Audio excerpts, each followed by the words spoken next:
Hey y'all, hey y'all, hey y'all. Good morning. What's up? Hey yo, happy Thursday. We here. What's going on? Hey yo, I hope somebody ready to have a good day at work today, yo. I hope y'all ready. Let's get our favorite on here, y'all. Let's see where she at this morning. Let's see if she in a hotel or if she out somewhere enjoying those palm trees. Let's see what's good with her. What's up, y'all? Hey, Team Lizzie, I see you. Hey, Daniel. Hey, Good Jarrell. morning. Can you hear me? We can hear you, yo. Can You you in the see me? hotel. We All can right, see all right. you. You shining. I'm not free space 5.0. You ain't freeze face, yo, and nobody posted a meme, yo. So you good. We winning. We winning. It's August and we are winning. Yo, Okay. we winning. Hey, yo, Miss Simone, I love them hoops, yo. You got them Thank things Miss dangling. Joni. I had to get them right. I said we need all the help we can get. Okay. I cannot be free space. And the road trip look was getting old. I was like, I need to put some clothes on, wake up a little bit. Yo, you did. I was all like, yo, Miss Simone probably out with the palm trees. She probably out enjoying that good Florida weather. Like, how you doing? I'm doing good. I was gonna say I will show you guys a little palm tree. Do you want to see? Yeah, show us your Okay, view. let's see a little. Just a. And this, Oh, y'all, is real basic. This is beautiful. not anything nice. We're at the regular Hilton on my parents' points, okay? But that just goes to. I'm like, that's one thing I love about Florida. You add a palm tree to something, and it makes everything look nice. Yo, it's Yeah. beautiful, yo. But how have y'all been? I miss Yo, y'all so you ain't even ready, Miss Simone. Like, much. you gotta catch up on some of these sessions, especially the 2 o'clock session yesterday. Okay. Um, Track Star and Baby Barack and Miss Caitlin was talking about racism. And Oh, one of the things that they said that was left out was like the Asian perspective, because we don't really have any Asian people. Why yeah. I got us an Asian person to come and talk next week. Miss Joni, come through. We Yo, love all the diversity, inclusion. Bring our yo, cousin I hit her through. on the text. I'm like, yo, can you come and talk from a Asian perspective? Amazing. Now I'm a little upset. We only got 6 days left because I'm like, Miss Joni. it's not enough time, yo. It's not enough time to get as deep as we want to get, yo. Everybody, every time Miss Joni puts the numbers up, just block your camera, okay? Just act. Yo, The graduation almost here, yo. Miss Joni, you know they say the first stage in grief is being in denial. Can you just let us have the moment to be in denial? I mean, I guess, but by the time you back with us, that's gonna be our last Happy Monday.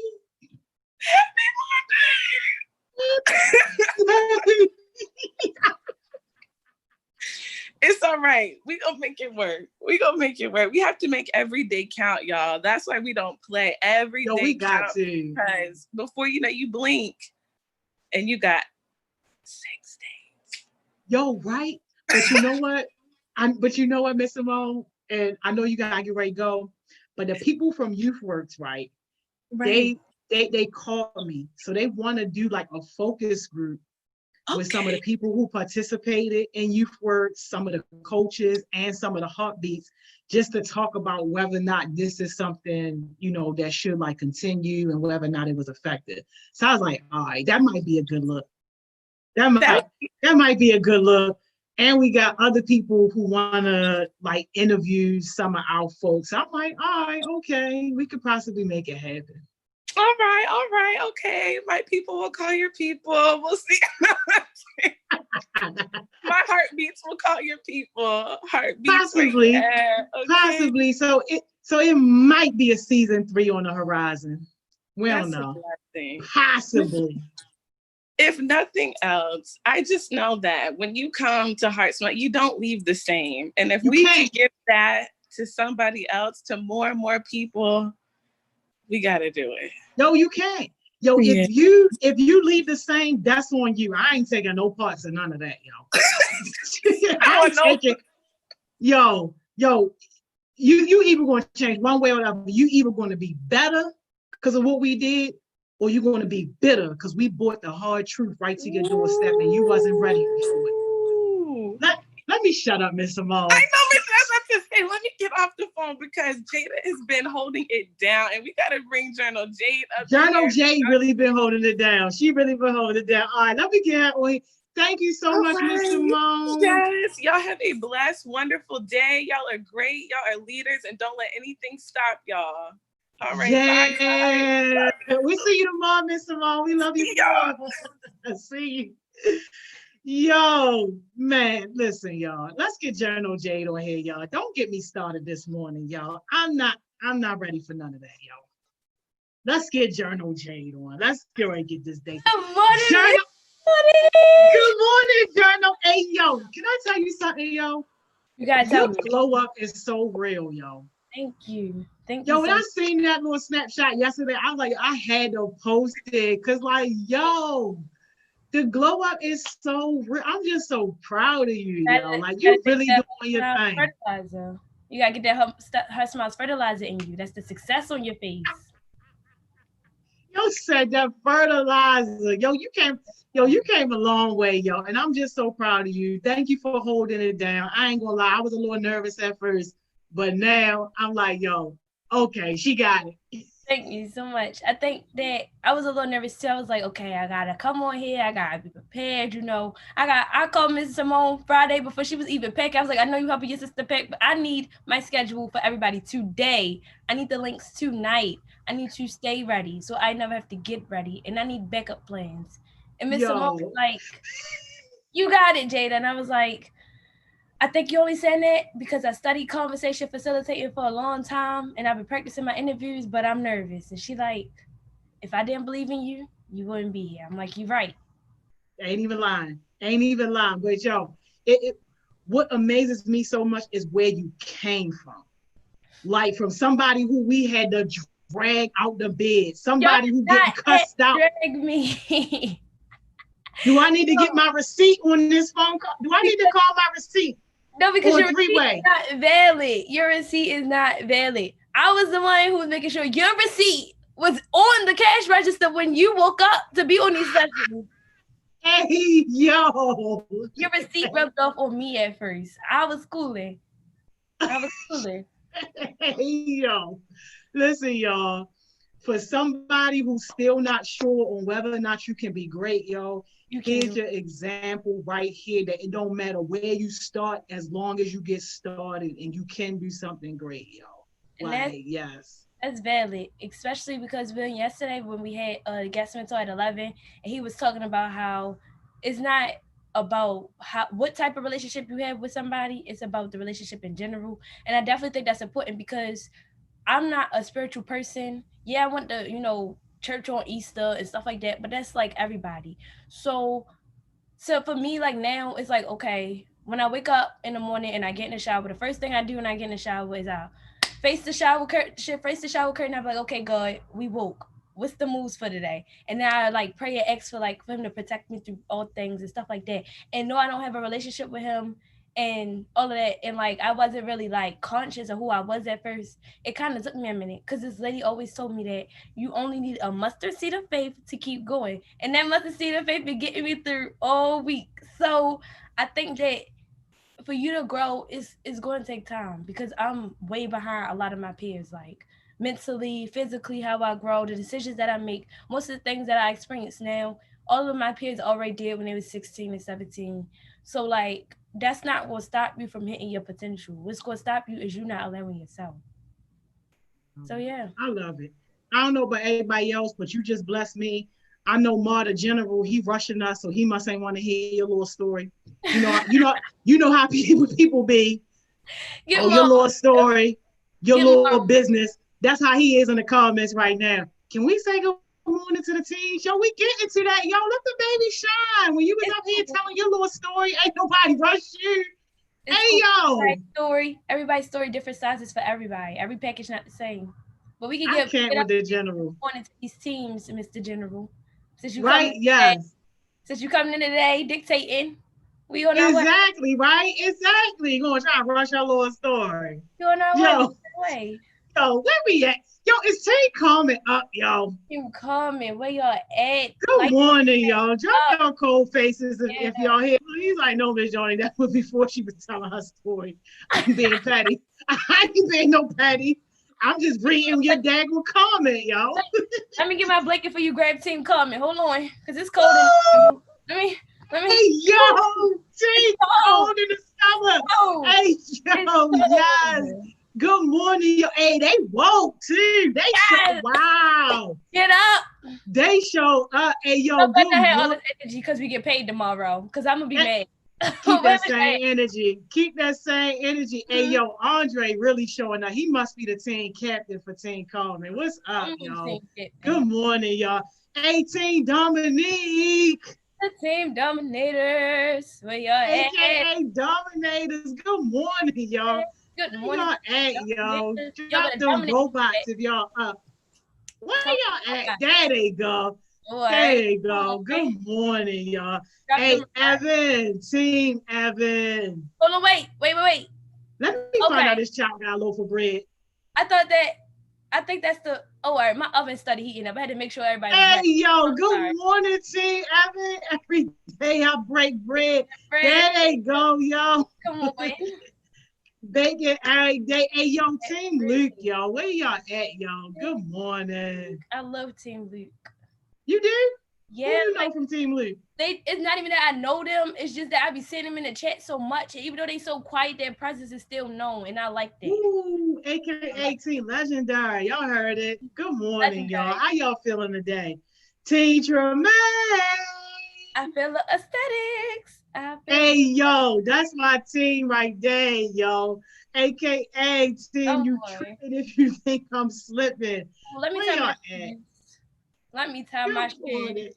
Hey, y'all, I love Team Tremaine, y'all. Team Tremaine, y'all. They just do something special for me. Good morning, y'all. The best mentor to me because like she just so aesthetically pleasing. She came through with her Africa fix. I felt like I needed to go get my safari vest, get my binoculars with my animals.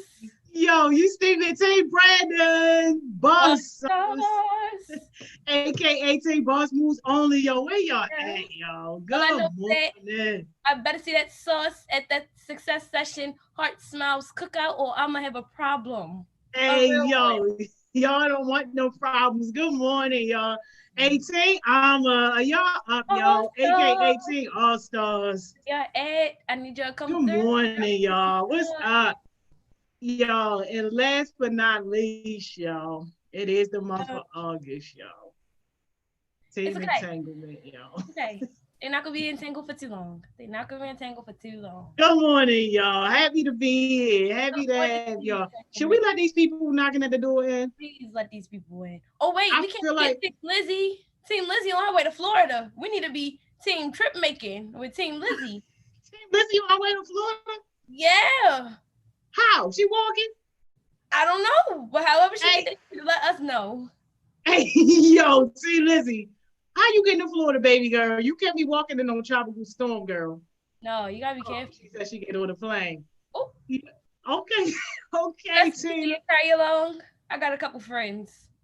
Hey, yo, Team Lizzie, you be safe, yo. Definitely, be careful. You be safe. Hey, let's get some. I shouldn't even let this last one on, y'all, because he was trying to play us. Mr. Armstrong. Exactly. Shalom. Coach Johnson, what's up? Oh, shit. Right? Yo, the glow up is real. Yes. That's how them college students look when you on your way to college. Good morning, Donovan. Hi. Good morning. Hey, Deshaun. Good morning. Deshaun, New York beat, y'all. This is first time on. Yeah, welcome. Mother General rushing us. Good morning. Hey, look, no, Miss John, you being petty because no, when you was asking for receipts, that's what I put in. Can we just say hello to the teams? That's why? Because I can't pull my receipts out? No, you cannot. That was success sessions. It's okay, because I'm gonna pull up my bucket full of receipts. I got bags. Hey, yo, People don't never want to be accountable, y'all. Y'all see how they do, right? Y'all see how they do. No, He wanted the whole my the same one who wanted the whole bully man accountable, but now I can't pull my receipts out. Wow. King Core, Drippy. up. Ooh. I love that shirt, King Core. Drippy, you gotta turn us around. Jada, what you done did today? First you had all the girls, now you got all the boys. You know, I can't let my boys not be represented equally. I stand for equal rights for all men and females, males and females. So, you know, I had to come on, had to go get the general, had to go get Mr. Basketball Player, Mr. Businessman right here, Mr. King Cole with that line. Had to go get Mr. Drippy because he got that nice fresh apparel. Had to go get these new heartbeats on here so they get into this spirit. So yeah, Mar, take us away with how you gonna rock out today. All right. So first, I'd like to say good morning, new heartbeats, old heartbeats. So for me, the reason why I like say like we should do the sessions because I think a couple weeks ago, it probably was like a month ago, Miss Joni said like the boys ain't stepping up, and that the boys ain't like trying their best on leadership and stuff like that. And the names she mentioned that are like the people that's like most improved or show leadership was me and Shalab. So I feel like we need like some young men on here, talk about like their childhood experience and leadership positions and skills because first of all, we're not no broke bums. So we need some men, males, some boys on here because girls are taking it over and we can't allow that to happen at all because it's too many females I see on here and I see all the boys in the chat just putting blue hearts and red hearts. Get on here, like you need to speak up, talk. So today, like we basically talking about like leadership, how we can step up, how our new heartbeats can step up, get to the point where they are. Well, get to the point where they can be successful and be recognized by Miss Joni. So it is some consistent heartbeats like Naeem, Corey, Wavy, yeah, I'm gonna say Wavy Mar. Who else? I'm missing somebody. Dante. So we have like a lot of heartbeats, that's males that show leadership and stuff like that. So my first question to all the boys on here, is hold on my bit. What you see future male leaders doing in the future?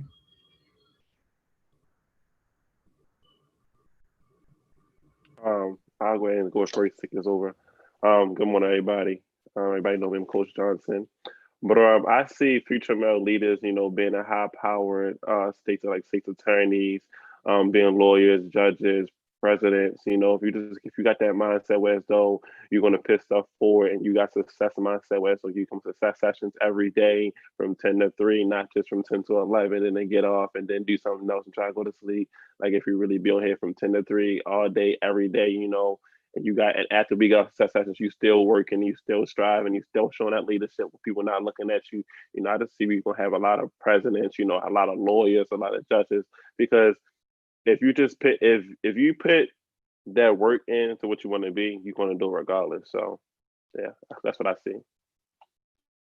And yeah, and Shalal, you've been in HeartSmiles for 3 years. So like what's your experience on being like a male leader and stepping in the room and taking over conferences and meetings and projects? Ooh, it's been 3 years that fast? Jesus.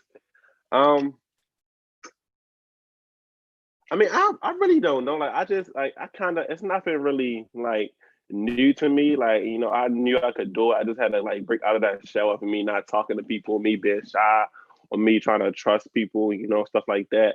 Because like this stuff right here, taking over projects and coming on success sessions, gathering a group of guys up, me talking about stuff like that. It's nothing really major. Like it's something like I do on the regular. Like I don't feel that fame where as though I need to be like applaud for the fame because it's something I do, something I like.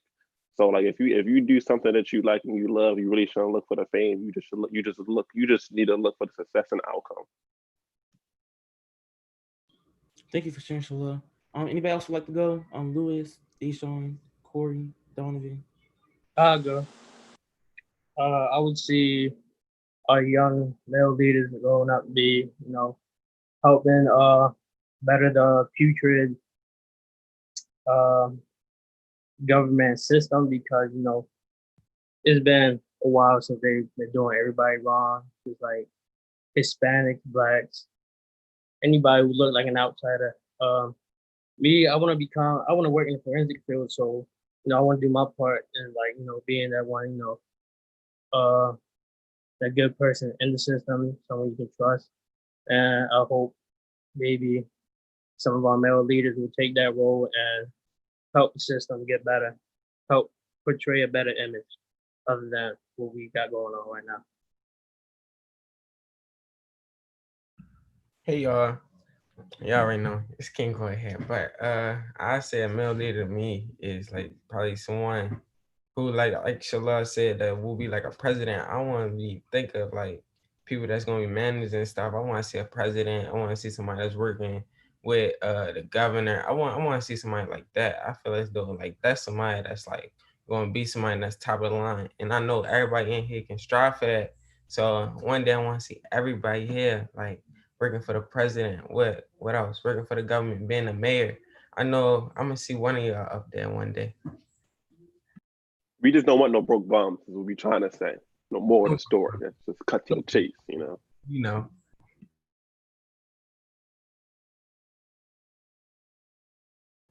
I'll go. So for me, so like I want to be a doctor, right? And I like helping people out. Through like especially in school, I like helping people out, and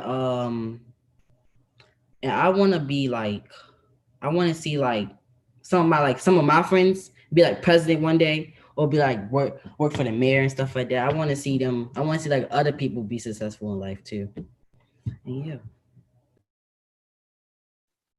I can say, I see future male leaders doing in the future is like trying to get like all the kids off the streets and stuff to show them like it's nothing in the streets and like tell them it's more than selling drugs and shooting dice and stuff like that. And basically like trying to like just basically like get them off the streets for real. Yeah, I agree with everybody. What everybody said. One thing that Leroy Hawkins told me, Leroy Hawkins is an actor. He's in Chicago PD and stuff like that. He told me it's too many empty vessels in the battlefield, and like this is not too many men that's like out here running their businesses or stepping up to the level of being a president. They not be trying. All they want to do is like no offense to nobody, but like they want to smoke weed, drink, and stuff like that, and they want to do nothing with their life. And some people when they think like that, they just think like, okay, we all gonna die one day, so might as well like live it up. And there's two different ways to live it up. Like you can live it up as in a house, paying for child support, just smoking and drinking all day, or you could be a leader and you can have a big house, you have a lot of money, you can get some brand new shoes and stuff like that. Not a lot of males think like that. They think about things that's going to hurt them than something that's going to help them. So my second question for y'all is, name 3 things that you can do to improve your leadership skills.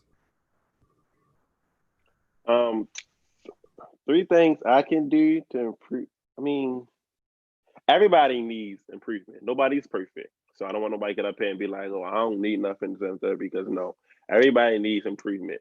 I would say for me, my 3 things of improvement, and Ms. Johnny probably can back me up on this too. At first it was my consistency, but it's not really my consistency no more. It's more of me being afraid. Cause like when sometimes I'll be afraid, like when I'm in waiting room sometimes in the meeting, I'll be like, I don't know who's gonna be in this meeting. I don't know who's gonna be here. I don't know who. I don't know Miss Joni in here. Like it's just I don't know. So I just be like I had that little butterfly in my stomach, but that goes away from time to time. But I know I want to work on that. 2, I would say my ability to step up into a higher position when it's time needed. I will step up, but I know I can do more to my ability to step up even higher into the position. So that's one thing I'm learning how to do in my leadership skills. And 3 is actually calling people out when it's needed to. So that's my third one. All right, I'll go next. I'll say my first one. My first one is consistency. So like I would like be real consistent from the jump, but then I go into it and I just start slacking. I'll be like, oh, and then it don't look good on my part because then people start calling me out, and that ties into my second one, like Coach Johnson said, calling people out when it's needed. Because I never like doing that. I feel as though like that's like gonna mess up a friendship or something like that. So I'll be like, but now I see like from Miss Joni saying when you call somebody out, it's not really calling them out to like bash them, it's calling them out because you want the best for them. So that's my second one. And the third one, my third one I say is probably like to speak up because sometimes I normally don't speak up a lot. I be laid back a lot, but speak up and like take leadership. I'll go next.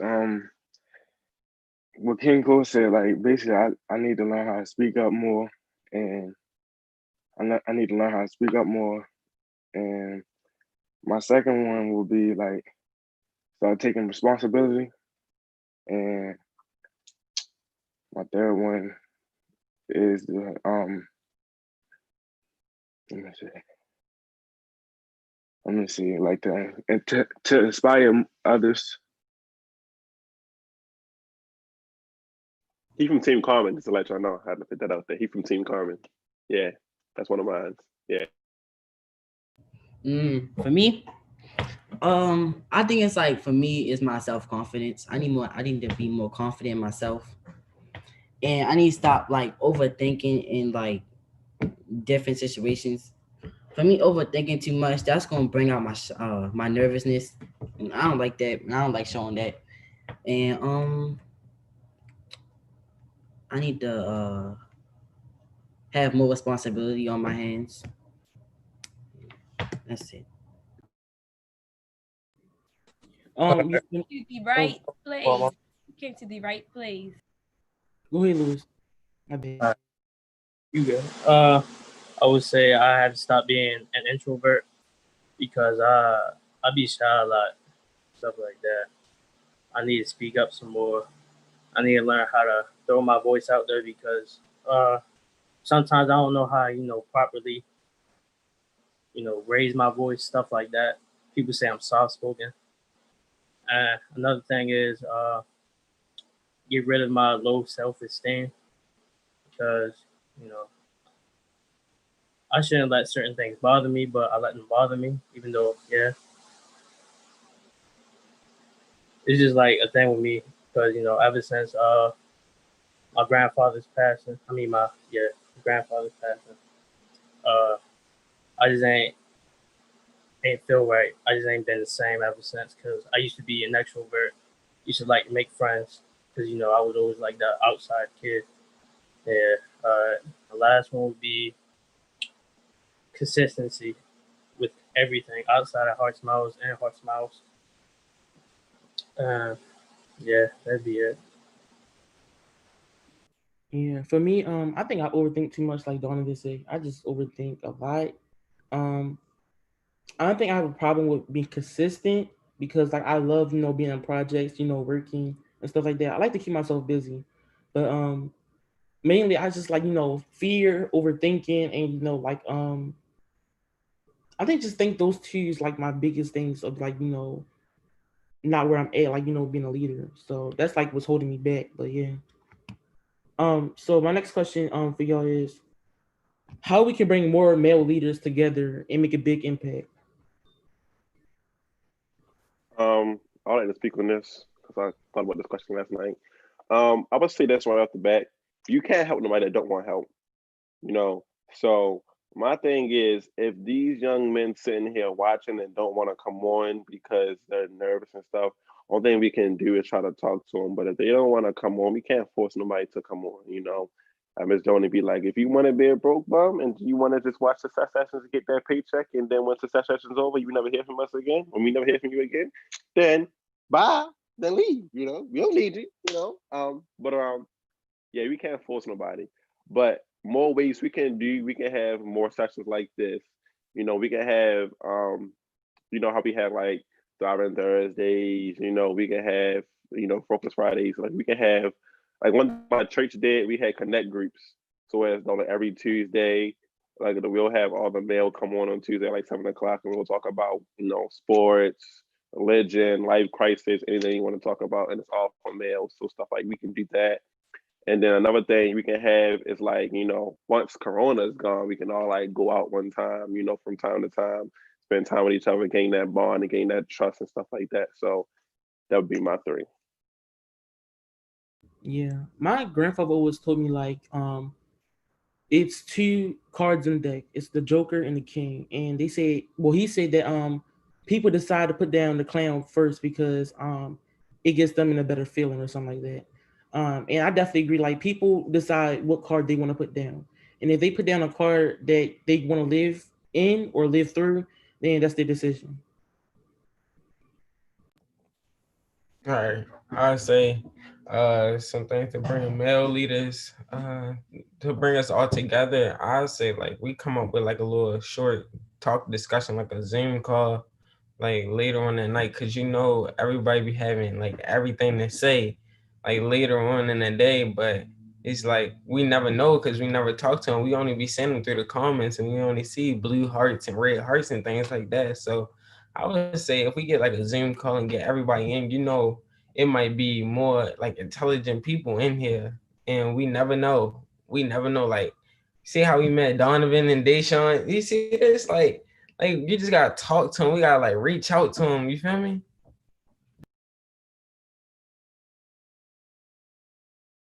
I would say, like we can all come together and set examples. Like for me, like I was scared to get on here. Like I was nervous, second guessing myself to get on here. And then I told Coach Law like, should I like basically like second guessing myself, like should I do it or not? And then I just came on here and do it. And we need like more people like that. Like stop being scared just to come on. Like stop being scared to come on here. And I came on here and then yeah, that's it. Um, yes, any what Deshaun was saying. I was so nervous to come on here ever since HeartSmiles started. I was so scared to come on here. And then until I had that opportunity to come in here, I felt like I was more open up the talk, and I felt like it's nothing to be scared about because I know that HeartSmiles make me improve in life. And it's like I had to let my voice be heard. And we should actually like talk to the people that's like so scared to join the call or like for anything, and we should just like motivate them so they can be like more what's that word, like they can just be more open up to come on and just talk. And yeah. Can I say something real quick? I just wanted to say thank y'all for stepping up, Donovan and Deshaun, because I know it's not really that really easy to come on here. I just wanted to thank y'all for coming on here and stepping up to the plate. Look at y'all gonna be young leaders one day. Mm-hmm. Yeah, Deshaun and Donovan, y'all really did step up. Deshaun, man, Deshaun, we talk every day and we always be joking, but like, I'm proud of you, boy, like for real, because like I can see you came a long way. Like, it was Donnie, this the boy that when we had like a check in, I was like, yeah, how you like sex session? He was like, I don't even know, I was half asleep. But now look at him, he over here on the session, like he good, like so. Yeah, I'm proud of you. You came a long way, so congratulations. Lewis, would you like to go? Could you repeat the question for me? The question is how we can bring more male leaders together and make a big impact. Uh, I believe show out for the boys, show out for young ladies, all that. Give them a boost of confidence. See people like me who weren't too confident in themselves come up there. Now I'm speaking out. Now I'm in front of like 107 people. Just like show out, be the best ourselves. Show them how it really is, how they can really just be they self. Give them a boost of confidence. You know what I'm saying? Thank you for sharing. For me, I feel like in Baltimore City, so many males, all they can do is like, hate on each other or kill each other. And it's like not enough support. And people just like, just sitting around and just like, just not paying attention to like what's happening to to Baltimore City, and like people are just watching the news. Like what can be done for males? Because every time I turn around, a male got shot or is dead or something like that, and people are like, they're not making programs for male leaders. They're not, bringing males together. They just letting them like kill each other and destroy each other, and their feelings and stuff like that. And that's not okay at all. But one thing we can start doing is stop the shooting, stop the murders, and all that because um, we might not be blood, but we're still human beings, and we still got feelings. And you never know, the person you might shoot have a daughter or a son, or have a mother, that's taking care of them and stuff like that. Like you got to think about those kind of things. Like we have people out here that's like just killing each other, and then all we can do is just say, "Wow, rest in peace." Like we need to take some action. Like this is just sad. Um and then another thing for me, like, I was getting bullied and stuff like that. And that's one thing that can like, lower boys' self-esteem.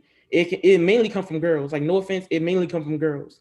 But like a bullying is not okay either. So one thing we can do is like, come together, talk about our issues in Baltimore City, of course, and yeah, like stop the shooting, stop the killing, talk about our experiences and stuff like that, and how we can build each other up. So yeah. So my next question for y'all, my bad. All right. So my next question for y'all is, what are some ways of stepping up as a male leader? I say, my bad, my bad. I say, a way to step up as a male leader is like really someone that's like the first to take like responsibility for something. Like Miss Junior give out a project and be like the first boy, like, oh yeah, I want to do that right now. Can I have that? Something like that. And I say a leader right now is Donovan and Deshaun. Look at them both. They coming on here like new heartbeats. Yes, sir. Look at y'all. Like, you got all love in the comments. Like, bro, y'all just the next leaders. Come on. And everybody in the comments now, y'all the next leaders. I hope this inspires y'all to try to come on a session and talk and speak. Just speak out a little bit. You ain't gotta say too much. You can leave it all nice and then we just want to know that you're not gonna be no broke bums. Come on.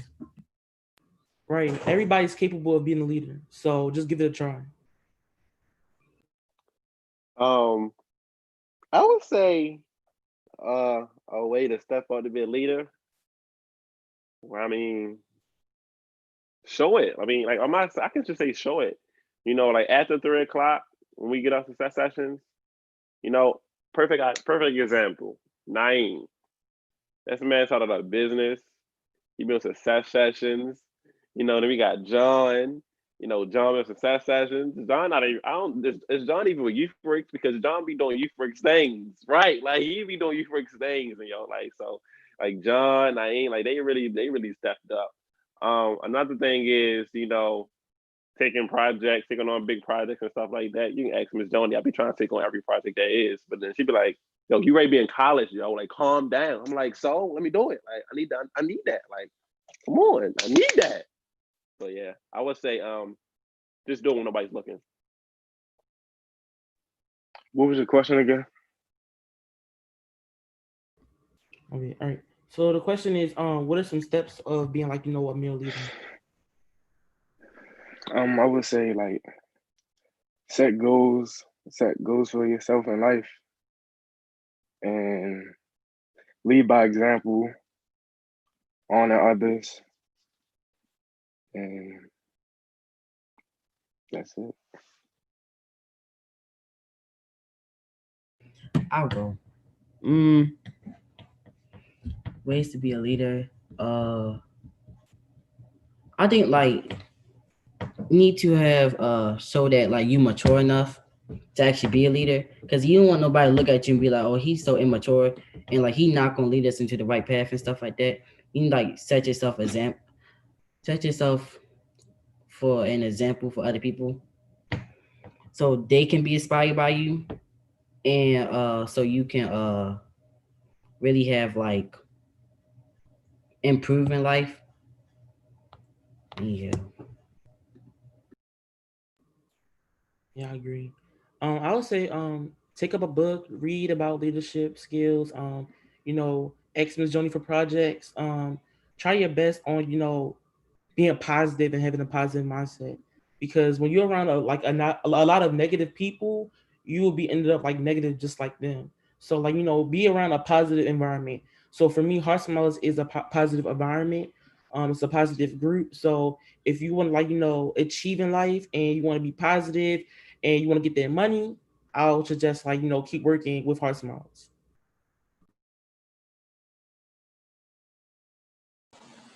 I would say build self trust, because if not, you gonna make yourself look like a fool. You don't want to look like a fool, because then people not gonna take you serious. And if you take your craft serious, I believe you should build self trust so you can know what you're doing. Yes, these was all great answers. And if you're in the comments, say something like what you can do, to be like a male leader as well. What you haven't been doing, or if you want to have a business, what you can do to start your business. So yeah. Um. This question is basically about your childhood. So basically, everybody on here, I consider leaders. So and this question for you too, Jada. So what you would tell your younger self, your childhood personality today that how can I say this? All right. What you could tell your younger self if you was going back to the past and you was talking to them, basically. Um, I'm sorry, I can go first. I would say for me, and I'm gonna just go in and just like give my background of how I started. When I first started, I was like a quiet person. I was like I said, I was quiet.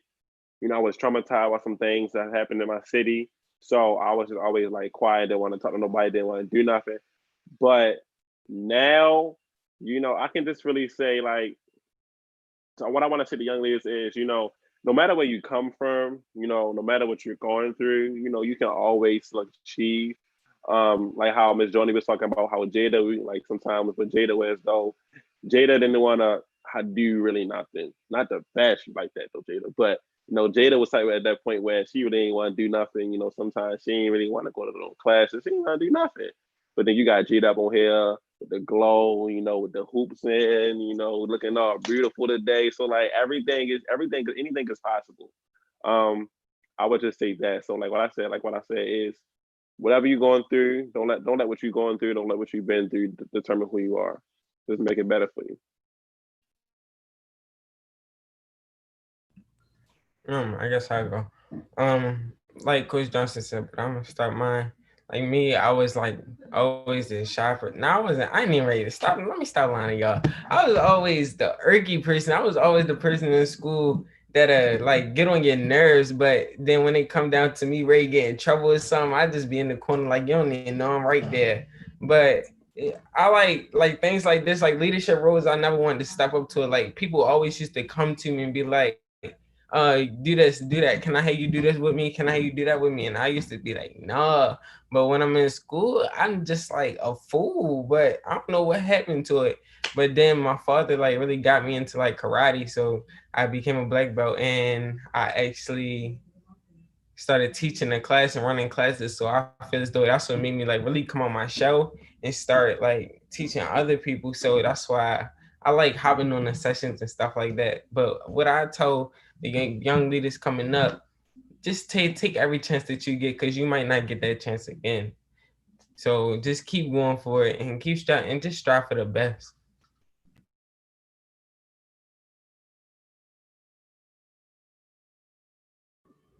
Jada, would you like to go? Yeah, I can go for you. Um, Thanks, Shalal. Shalal definitely right about now before Miss Joni knew, like before she really like dragged me. When she dragged me, she had a valid reason, but she would have been way more on point if she would have dragged me before that when Success Sessions very first started. Because I kind of had started to come around the corner before she dragged me. I guess I wasn't moving fast enough for her. My bad. But I would definitely say that if I had to go back to my younger self now, I would definitely explain to myself that consistency is key, but also patience. Because yeah, you think you being consistent and you think you doing the right stuff, and sometimes you doing a little too much, and that might hinder you because then people start to think like, okay, well, her work ethic not good, but she do get it done, and that don't equal up to each other. So being patient and letting some stuff come to you instead of you always trying to be the one to jump out there, it kind of saves you a little more. And um that's mainly the lesson that I really had to learn was patience. And yeah, Shalom was right. I definitely was not like Shalom would be like, "Hey Jada, what you doing?" I'd be like, "In the house." It's 11 o'clock on a Wednesday. He like, "Where is your school?" I'd be like, "Oh, I'm late." And he would be so mad at me. He tried to make me get up one day to go with him somewhere, and I just could not get up to bed. He started fussing me out. So I definitely think that patience, because even though I was like bad at first, he wasn't just like, "Oh, this girl just dumb. I don't care no more." He was like, "All right, well, if I push her a little more, she'll get up. You know, if I pull her, maybe she'll get up." Stuff like that. I'll go. For me, I will tell my younger self that not everybody is your friend. Cause me making too many friends is gonna get me in so much trouble, and that's what I had to learn from me being in middle school is that like you need to watch yourself and like just always be yourself. Like you don't need to change for nobody. Like, cause you changing is just gonna make people look at you way different. And set yourself accountable. Yeah, accountable for different because me being all shy and stuff in school, it just don't like I never talk to nobody until I start like actually talking and people actually know that I'm here because people never know that I was there until I start talking. So I think that like I would tell myself to really start talking more and stop like being all nervous and stop like just not talking. You need to be like more social, more social. I like that. Deshaun. I would say for my younger self is like to watch who the people you hang around with, and because like when me growing up, like I was always like the tallest person in my class, like the whole school, and I would like tell myself like I was goofy, I was playing around and stuff. So like I would say like I always getting in trouble. So like I'd say like basically watch the people who I'm hanging around with, so I won't fall in the wrong stuff. And that's pretty much. I would say stop being so negative because I always brought up the negative aspects of things, and that's what helped me deprive. And now, I could have been a lot bigger. I could have been somewhere else probably. I wouldn't be going to community college. I probably would have been going to a 4 year if like I ain't let, such a traumatic thing change my whole life, my whole aspect of life, stuff like that. And yeah. So this last question is like your jewel as well. So we want to add this like to your jewel. But what are some positive words you can give for the future heartbeats, the male future heartbeats today? Yeah, yeah, Positive that word. ties right. That ties right into my jewel actually. So I'm gonna go ahead and say that and then the jewel at the same time. Um, I said earlier, young men get the stereotype as though we're gonna be drugs, we're gonna be rolling dice, we're gonna be in jail, we're gonna have a child by the age of 17, we're gonna be criminals, we're gonna be felons. Don't let stereotypes, don't let what you've been through, don't let what you're going through define who you are. You can always prove the white man wrong. As me being 18 years old, started my own business at 16 years old, I was never, I stopped being a stereotype at age 16. That's something that's really different. So I would just basically say those three things right there. You never let them, define who you are. We gotta do this quick, y'all. Donovan. Okay, because time went by so fast. Be a leader, not a follower. Please be a leader. Because following just gonna get yourself in way more trouble. Oh wait, that's my jewel. Oh, I think that's all I gotta say. All right. Lewis, come on.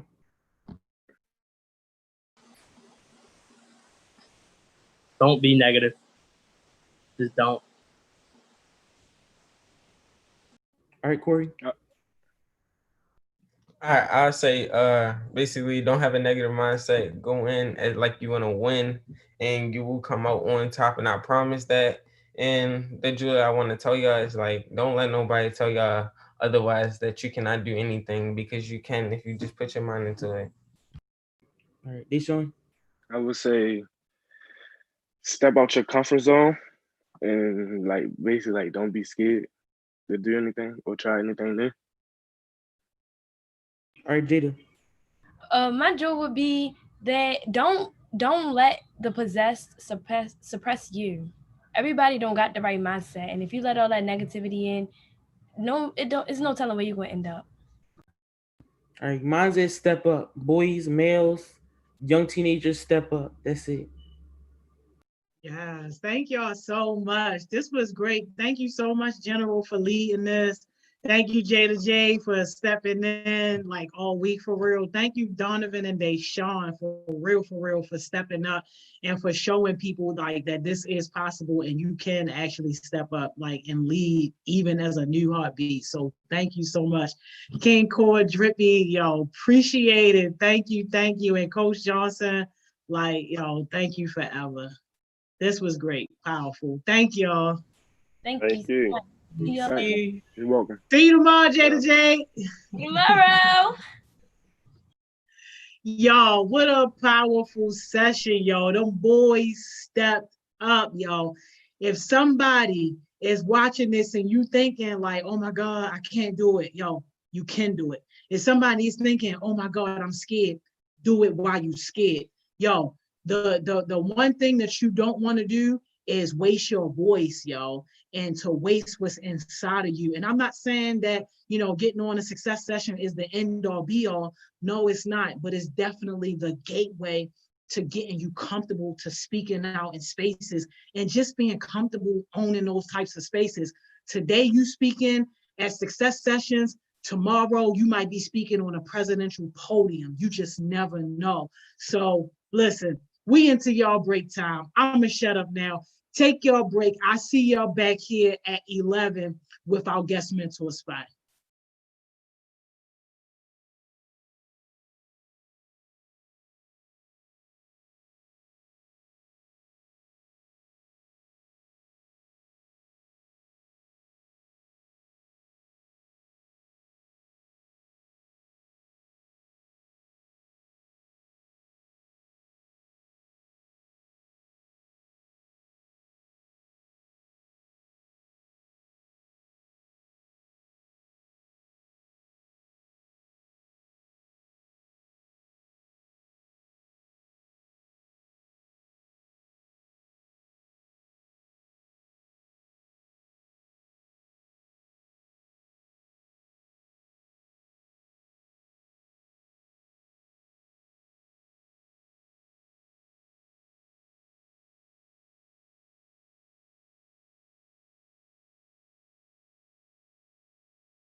Hey y'all, hey y'all, hey y'all. We are back. We are back.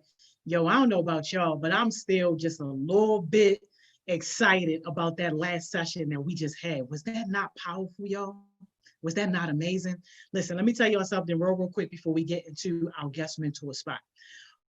It is no coincidence that there are certain systems and certain things that are in place designed to keep people apart, especially our young Black men. That session could have easily just only been like Coach Johnson, maybe King Core in the general. But what you noticed was the power of young Black men coming together to lift others up. And it's not to say that Coach Johnson and Ma and King Core, that they where they want to be, but they recognize that they are already on their way in terms of leadership, in terms of being successful. And they recognize that it's their responsibility to reach back and continue to pull others up. Man, listen, imagine how unstoppable young Black men, young Black youth in general would be if we all just helped each other, if you all just help somebody else. Imagine how powerful that would be. Imagine how many people would lose money because now they not making money off of you being in poverty. They not making money off of people not realizing their potential. Let me shut up before I go too deep, y'all. But please, please, please, just understand that this HeartSmiles thing, this don't work because of Miss Joni, because of Miss Mo, because of Miss Simone. Y'all heard those young Black kings say that they reached out themselves. They did the work themselves. We don't take any credit for that. We don't take any credit for that. So I just thank you guys for being an example of what it means to uplift each other, to look out for somebody else, because that's what it's about. All right, y'all. Let's go ahead and let's get into our guest mentor spot for the day, y'all. I hope somebody's having a good day at work today. I hope you are. I think y'all gonna like this one too. I think y'all are. Mr. Sadiq, what's up? Peace and blessings, my sister. How are you? How you doing? I'm good. I'm good. How you feeling? Man, listen, the sun is shining, even if we can't see it, right? Listen. We pushing on day by day. Always. What about you? I'm blessed. I can't complain at all. I don't know if you were watching the earlier session, but we just had a session full of young Black kings on here lifting each other up. It just filled my spirit. I love it. I love it. It's amazing. You getting love already. I hope you got the YouTube up too, looking at the comments. You know what? Mo told me to do that. Let me see if I can get my little tech situation over here. Yo, right? Get your tech situation because they already screaming, yo. Like, you already getting all the love. Put the YouTube up, put the thing on mute, and just the chat, yo. You see it. All right, hold on. Let me pull this up because I need to be able to get his love right back because that's how we do, right? Oh, you getting a lot of love. Oh, these people don't even know you, yo, and they loving you already. Well, I'm glad because listen, that energy goes both ways. You know what I mean? Like we just reflections of each other at the end of the day. You know, me to right. You, me to my younger brothers, and as I always tell the young brothers that I'm with all the time, I'm like, I got big brothers too, and this is that idea, that circle of life, that intergenerational self, right? That lift as we, you know what I'm saying, pull as we climb or lift as we climb. If I don't get no brothers, then that means if I don't got no big brothers, that means I'm cut off. How can I properly pour into my little brothers if I don't have big brothers? It don't make sense. Come on, y'all. We was just talking about that on the last session, reaching back and pulling somebody else. Oh my God. Because it's universal. It's universal truth. You know what I mean? You're reaching back, and I'm loving it already. Oh, you got it. And pulling somebody. That's right. Let me get I'm messing up my tech over here. All right, here we go. Yeah. Okay. I see the chat popping out. Okay, Naeem. I see you, Naeem. I see you, Tremaine. You know what I'm saying? Malia. Okay. Yeah, let's do it. And that's the one thing. Let me just, but before we get into this thing, I just want to, I want to give you some of your flowers right now, my sister, again, just for doing such a friggin' amazing and consistent job of uplifting our young people, our young brothers, our young sisters. That's not light work. And I don't know if anybody told you lately that they proud of you, but my sister, I'm proud of you.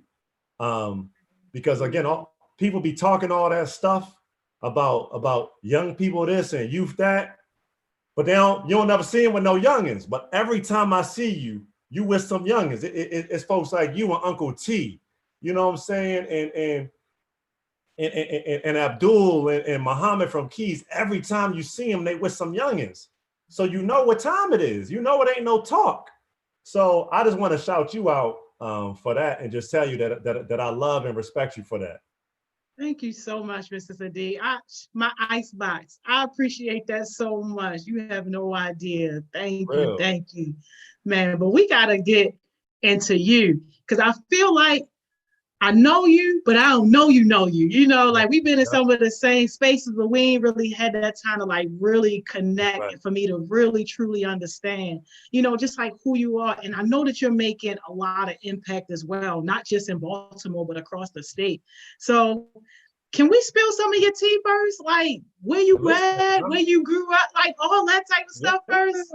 Yeah, for sure we can do that. And like I said, funny enough, I'm so glad you just said that because like you said, that's why the wavelength and the vibe is so important because I promise you, the reason I missed that session is I was literally just having a mentoring session with one of my young brothers. I promise you, real talk, just now, right before this, and I had to cut it short, like, man, I got to get over here with, you know what I'm saying, with Miss Joni and them.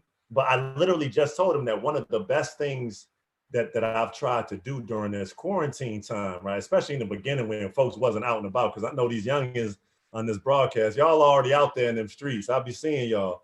But before that, what I said to myself with this little bit of extra time, I was gonna do exactly what you just said, and that is a bunch of the folks that I interact with that I consider my brothers in service and comrades in arms in this work, I got to do a better of getting to know them at multiple levels. Because if I just see you at a meeting, we know we vibe in there, but part of the issue in our community is that we don't have multiple touch points.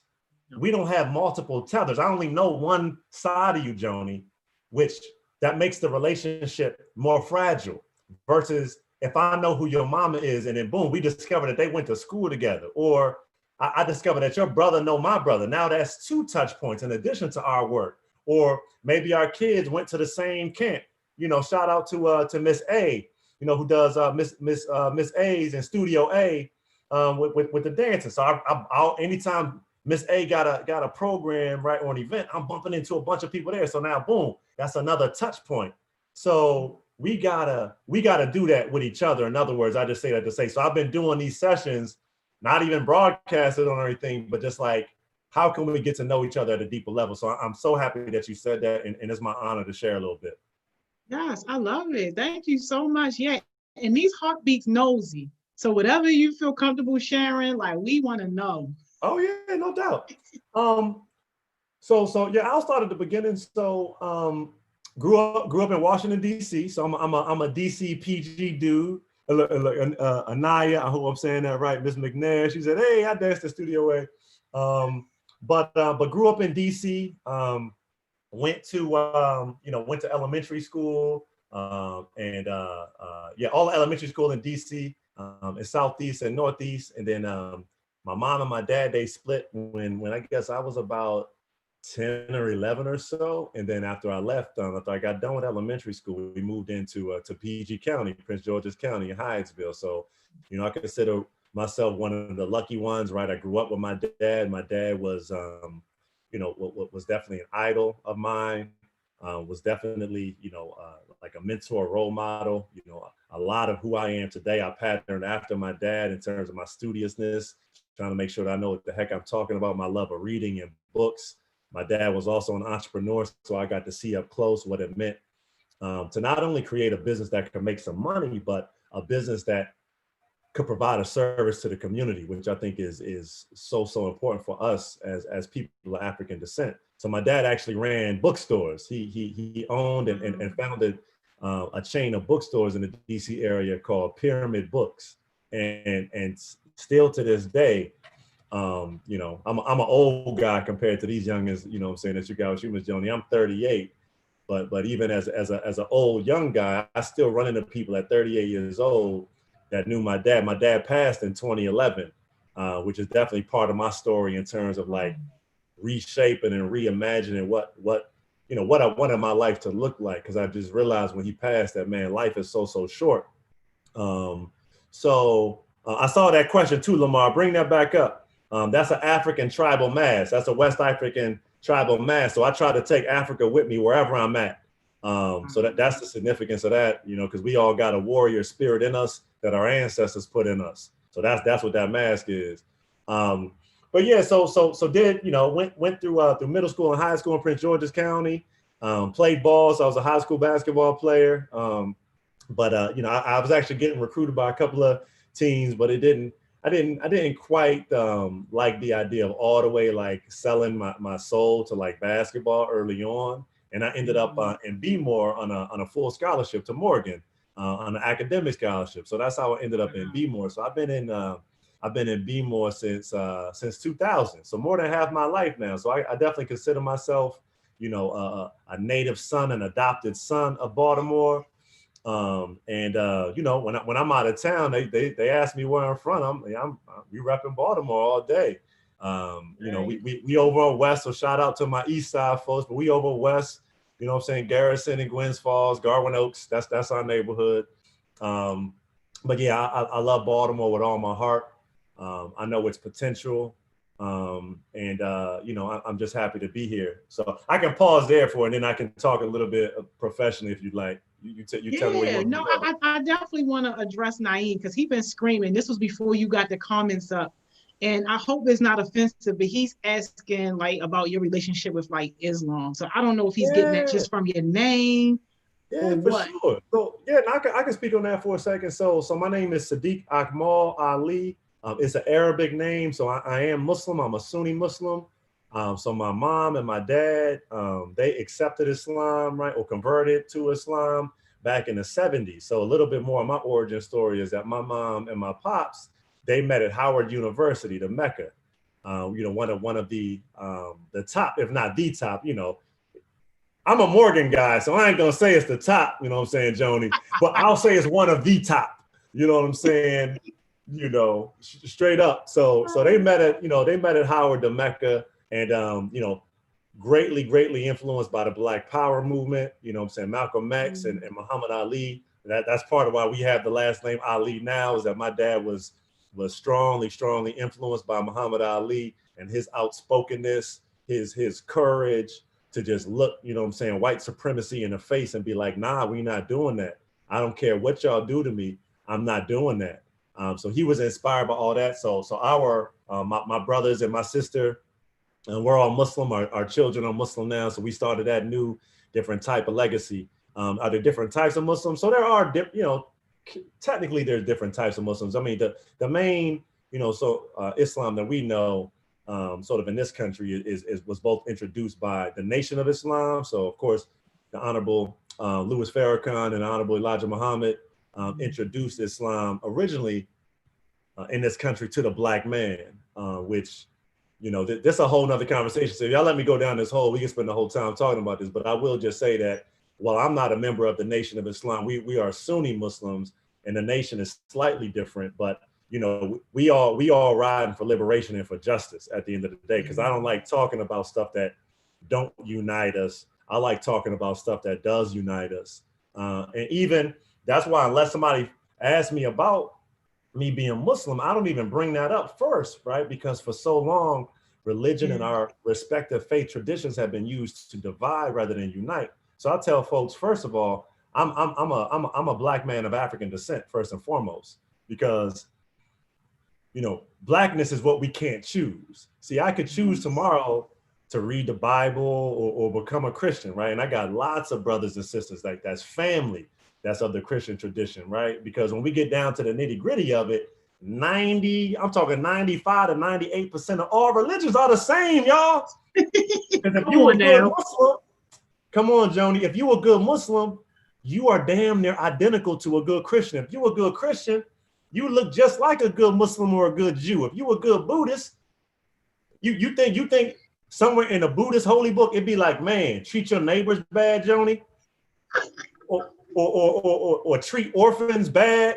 Heck no. If you were a good Buddhist or a good Lutheran or Baptist or you know what I'm saying, whatever, you gonna be a good anything else. So that's why I just like lead with, you know what I'm saying, straight up, like I'm riding for people of African descent first and foremost, because that's what's ultimately going to unite us, right? Is our culture and our connection. So I don't know if that answered my brother's questions, but you know, feel free. Yeah. Oh, I'm sure he on cloud nine now because he said his name is Muslim. Absolutely, Naeem is a matter of fact. I'm tripping. Naeem is our 6-year-old, one of his middle names. Naeem is a powerful name. I'm tripping. I'm like, I love the name Naeem. I didn't even, you know, to my little man Sayer. So his name is Sayer Hodari Ali. So Hodari was my dad who passed. So we gave Sayer his middle name. One of his middle names is my dad's name. So, you know, trying our best to keep the legacy alive, you know. That is so powerful. Oh my God. So you just already kind of knew that college was your way towards success, and that was kind of like the path laid out, or did you have like second thoughts about it? Like, how was that? That's a good question. That's an excellent question, Joni. You know, I think for us in our household, because again, it's a blessing. You know, our family is a fairly, you know, it's a quote unquote formally educated family, in that my dad and my mom both went to college and graduated college. That, you know, that's somewhat of a rarity. So I don't think there was really, and then my big brother, he went to college, but funny enough, didn't finish. So my big brother, who's one of the smartest, most accomplished people that I know, is technically a college dropout, funny enough. But it was just something I think that was expected. I don't think I ever really thought of something else, which you know, I think there's a lot to be said for that. Like our youngins seeing the path forward. Because while me personally, I certainly don't think that college is the end all be all, but I'm like, damn it, it don't hurt. It don't hurt, especially if you take care of business, y'all. Middle school, high school, you get to go for free. So you're gonna turn down some free education or some education. If you in state, you can go to Morgan for the low, and it's a awesome school. Y'all see all that construction over there? Y'all see that new business building? You come off of Hill and Road. I be telling all my family, Joni, it looked like Stark Tower from the Avengers. You come over Hill and Road, you can see the joint. I'm like, oh snap! Look at my college, y'all. Look at my university. It is beautiful. And that's right in our backyard, Joni, a world-class institution. So I'm like, listen, it's many ways to be successful and many pathways, but I'm like, college, y'all, it don't hurt. It don't hurt. And I certainly believe that college is, you know, I would agree that it's not for everybody for sure, but I'm just trying to tell y'all, it don't hurt. It don't hurt. You know what I'm saying? But, you know, we all got to find our own path. Yeah. Thank you so much. Lamar says that he wants to go to Morgan next year. So he says, what advice do you have for young people planning to attend that HBCU? That's also a great question. You know, for me, it was slightly different coming up to Bmore, right? Because I grew up in the DC area, PG County, in DC. So Baltimore for me was another world, right? I didn't know anybody when I came to Baltimore, except, you know, I lucked up, and one of my high school buddies, teammates from the basketball team, we were freshmen and sophomore roommates, and then another one of my homies, we ended up being. So I actually went to 2 high schools, right? Because I was playing ball real heavy. So I went to both Eleanor Roosevelt and Greenbelt for 2.5 years, and then for a year and a half. And where I graduated from was Kennedy, John F. Kennedy in Silver Spring. So for my first 2 years, it was my close homie from Roosevelt was my roommate at Morgan. And then so for the last 2 years, it was my other homie from Kennedy was my roommate. But the only reason I bring that up to the brother's question is that there's a different set of challenges that you will face going to school in your backyard that I didn't necessarily have to face leaving out of my immediate area. Even though Baltimore only 45 minutes from PG, it's a whole different world. Y'all know that. So my challenge for Lamar is going to be, how does his mindset shift as he steps into this new era in his life? Because we know this, my young brothers and sisters, everybody is capable of change, but we also know the numbers, like everybody not going to change. So you got to be mindful of who you bring into your life at certain points, and like how you interact with folks. Because I've seen a lot of brothers and sisters, they go, you know what I'm saying, they go to school and they try to maintain, they try to be the same person that they used to be, and they end up stunting their own growth. Because I don't believe in leaving people behind, but I do believe in outgrowing people. And the difference between outgrowing people and leaving people behind is that your mindset is different, but you can still maintain a friendly relationship with folks. So I'm not necessarily into cutting off folks, but I do believe in, you know what, I can't spend as much time with you as we used to because I'm going someplace else. There's no disrespect. I want you to come with me. Y'all see these books back here? That's why when I'm talking to people, I'm like, yo, these some of the books that I just got finished reading over the last couple of months, y'all. I'm like, you got to read stuff to change your mindset. Joni, did y'all talk about this book yet or have Chris Wilson on yet? I have Chris Wilson's book. We're in connect with him, but his schedule is crazy. It is crazy. We had Wes Moore instead, though, and he was great too.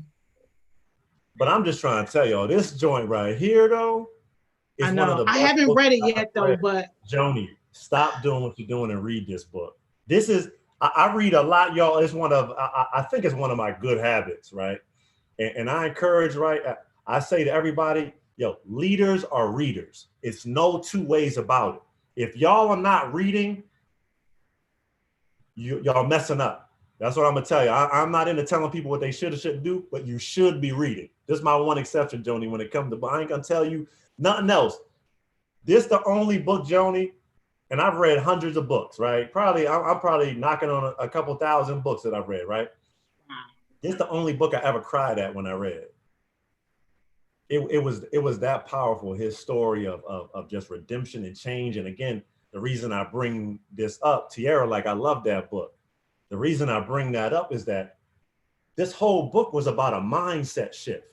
And the fact that the mindset that got Chris, and some of y'all know his story, he got sentenced to life in prison, y'all, at the same age some of y'all are. Got sentenced to life at 17 years old. His life was basically over. He did not expect to get out. But because his mindset shifted, he was able to get out. So I'm telling y'all, read. This is one of my favorite books. I just got finished with this one. The Infinite Game. Oh no, that's the backup. Oh yeah, that's my guy. I already read that. Simon is my guy. Simon and John Maxwell. Yeah. So serious. This one right here. You know about this one, Joni? No. This joint is so serious. Who's that? Chris who? Chris Voss. Chris Voss. Just look him up. He got a whole bunch of podcasts. And then this joint right here, 10X Rule. These are just some of the books that I've read like in the last couple months. So I just say all that to say, you got to elevate your mindset and then recommend them books, recommend them resources. So your friends, because that's what we were talking about, like the difference between outgrowing and leaving people behind is that we got it. And that's what we talked about, pulling people along as we come. We ain't gonna just completely turn our backs on them, but it's like, yo, if I'm giving you resources and I'm showing you what I'm on and you just disregarding it, you showing me what time it is. We can't rock the same. We can't rock the same. And that's all good, because I'm not here to judge you. I'm just saying what I'm on and what you on is different. And when we link up, it's gonna be on some cookout swag, Joni. We can, let the kids run around. But after that, we kind of, unless you're trying to get what I'm on, then we can rock deeper. Yeah. That's my advice. All of that was to Lamar. So Lamar, again, that was to the original question. I always go down the hole, but I always remember where we start. Lamar, you just got to be careful as you shift your mindset. That's it. And you're going to be successful. And the other big piece of advice is apply now. Apply now. If you're trying to go next year, apply right now. If you're trying to go in the spring, apply right now. Start the process. So many folks just be talking about going to college and doing all this stuff, but they don't never take the first step. Just take the first step. Apply today. And this goes for anybody. If you're thinking about getting, you're right, because Joni, you know what it is, right? I'm thinking about going back to school. Yep. If you ain't Yeah. filled out an application, you're doing too much thinking and not enough typing. Come on now, tell them, y'all. Yo, you We got be them thinking pumped about up. a I lot love of it. stuff, Joni. Yo, Dominique said you gotta share your top list of top 10 books on leadership and leading change. Ooh. Right now on the spot, that's like asking me my top 5 hip hop, which I could do too. Yo, and just so y'all know, like Audible saved my life because I wasn't a reader. I didn't read my first book until I started HeartSmiles. I had never read a book before that. That's a deep. What now? I'm about to interview you. So why do you think it was so tough for you to pick up reading, and then what made you turn that corner? So growing up, like it was just never in my mind that education was my way out. I just always had that mindset of I gotta work hard, I gotta work hard, I gotta work hard. So education for me just wasn't it, and I didn't have a good relationship with teachers and things of that nature. But when I started my business, I knew that I had to bump up on self-educating myself. So I got me an Audible account and I started using Audible, but then actually started reading paper books too. But I've done way more Audibles than actually reading. But yeah, that was when I read my first book. That's dope. That's dope, Joni. And I tell folks like me, I'm a physical book reader. I can't do audiobooks. Yeah, I'll listen to podcasts and the conversations, but books, I gotta, like, if y'all look, I'll just show y'all again. This is the 10X joint. This is hard right here. Mindset. This is a mindset book right here. Yeah. Oh, y'all found that good. Good job at the Sadiq Ali show. Yeah, man, y'all on it. But like, I'll just, it's like a book like this. You could take notes in it. You know what I'm saying? You can highlight. I'm putting my headphones in and nah. See, I'm listening to John tell me. It just depends on what kind of reader you are. You know what I mean? Or what kind of learner you are, rather. Yes, but we gonna get his list, Dominique. We gonna get his list, and you know what? I'll probably post it. Yeah. Tag you later. Give me some time. Yeah, give me some time to think about it. I got a lot of favorite books, man. Like Autobiography of Malcolm X is a real good one. Of course, everybody heard of it, but not everybody read it. Oh yeah. So let me see if I can just Autobiography of Malcolm X. I would say I won't spend too much time on this. She said books on leadership. Books on leadership and change. Yeah. Leadership and change. And then now Kamaya jumping on it. She was like, just give me a list in general, list of books to read. Yo, I love it. I love it, yo. I love it too. 1 Minute Manager is one of my favorite books. Anybody that emails me, I could send you a PDF version. So anybody that likes reading books like on a tablet, etc., I got a lot of books on my PDF. But I'm gonna take my time. Sam Walton, everybody shop at Walmart. Sam Walton's autobiography is an amazing story. The founder of Walmart. Everybody go to Walmart, but everybody think that he just woke up one day and it was just Walmart, 5,000 stores. But his book, his story, he really tell you how that thing got started with one store, Joni. Wow. One store. You know what I mean? Wow. The only autobiography I was really into was Michelle Obama's. Hey, I read that. Listen, my wife got it as a gift. I was like, man, let me see what this joint. I couldn't put it down. I read it in like 2 days probably. But Coming was excellent, Joni. Man, that's a great book. You're so right. Oh my gosh. Oh, look, I love it. I love it. I love it. I love it. Look, where are you and what are you doing professionally? Because like we don't know what Mr. Sadiq is doing. Like we know you helping. Right. What you doing? So we'll pick back up. So I went to Morgan, got my degree in business from Morgan, graduated back in the day, the early 2000s. So when I left Morgan, I actually went to go kind of work in corporate America. So I went to go work for Target. So I was when I graduated, I got selected to become a part of like the management program at Target. So I'm like 20 something years old, and I was hired as an assistant store manager with Target. So I, matter of fact, I was living in Gwynn Oak at the time, right off Liberty Heights. And And the first store that I got assigned to was actually, funny enough, back in PG. So I was living in Bmore, still riding back and forth, and it was a beastly ride, man. That making an hour ride every day. I was working in Largo at the Target in Largo, Maryland, in PG, and I worked at that store. I did probably like a quick, I think I did 2.5 years at that store, and worked so hard. And this is back to your point, Joni. Like, worked so hard that I just ran circles around everybody in there, and to which point I got promoted right up out of the store at the end of 06, and I got promoted to like a district position where then I was like in charge of a bunch of different stores doing different stuff. And this is still, I'm still in my early 20s. Did that pretty well, and here's where the story gets fun. Did that pretty well. So then they said, man, Sadiq, and at this point I'm like 24, Joni. They said, man, we like you so much. We thinking about doing this thing up here in Bmore.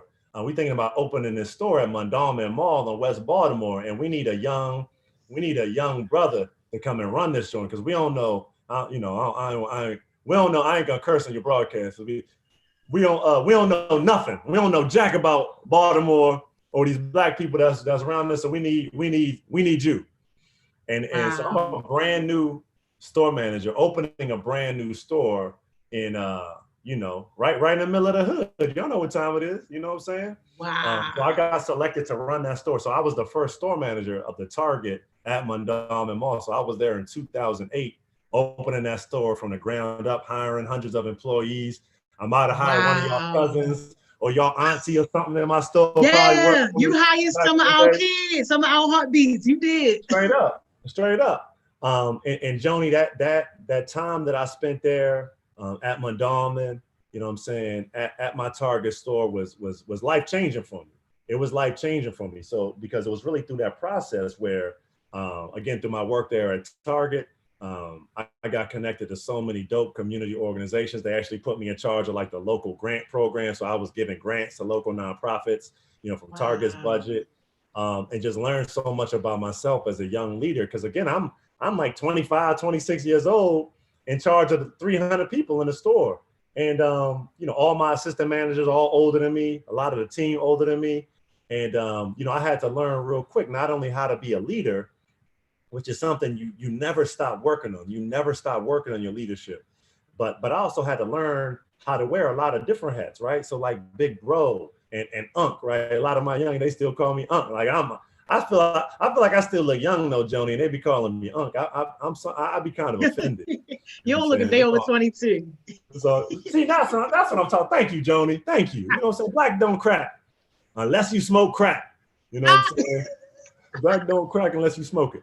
But seriously, it was through that experience that a lot shifted for me. And it was also during my time at Target, always room to grow, Kamaya, always room to grow.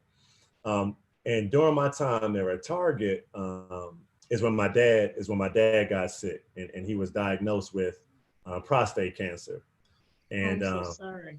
Yeah, it was definitely a rough time. I mean, there's not a day that goes by I don't think about my dad. I got, a little mini ancestor shrine here in my office, man. We pour libation for him. When we make a salad, we're praying, we make dua, we send prayers for him. But it was when he passed that I really like, man, what do I want to do like for the rest of my life? Like, what do I want to be known for, right? Like, what do I want to leave behind? Because I loved my job, man, at Target. Got to interact with, the community, and I had my regular customers and my team members.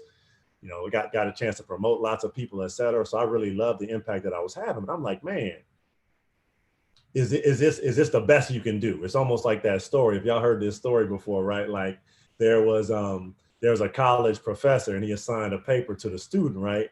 And the student, they wrote it, and then they turned it in, and then the professor, got back to them like the next day, and they were like, is this the best you can do?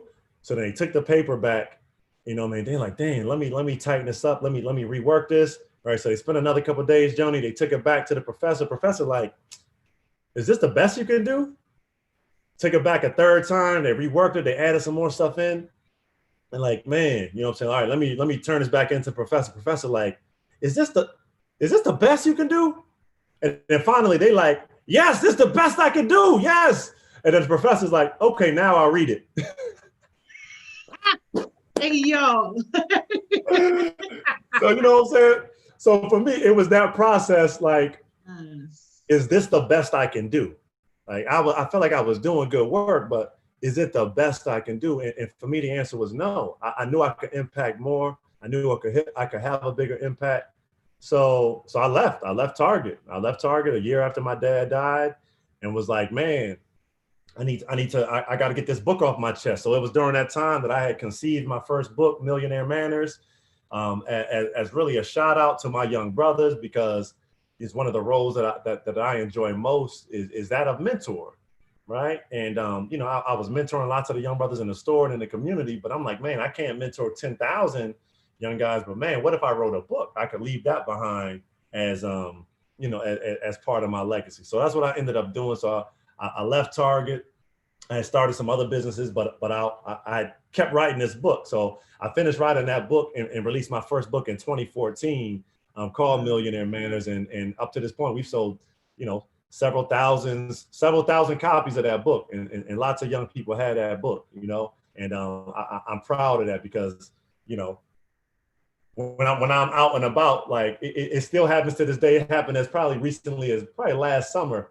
I was out, and then I'll see somebody be like, hey, Sadiq, and I'll be like, you know, you look around like, oh, you know, and they'd be like, man, you remember me? I used to work for you at Target. Or you remember me? Because I used to do some volunteer work at one of the local jails, right? For brothers getting ready to be released. So they used to get my books and they used to give them out. They used to buy my books and they give them out to some of the brothers that were incarcerated. So every once in a while, I run into one of them like, man, Sadiq, I remember you came to talk to me while I was inside, man. I still got your book, man. It was a great book. So all of that being said, so when I left Target, I started Millionaire Manners Academy and did a lot of work just around working with different schools and different organizations to work better with young people. Really, really similar. I think that's how you and I first crossed paths, Joni, was through my work with Millionaire Manners Academy. I think that's right around the time you was first launching HeartSmiles as well.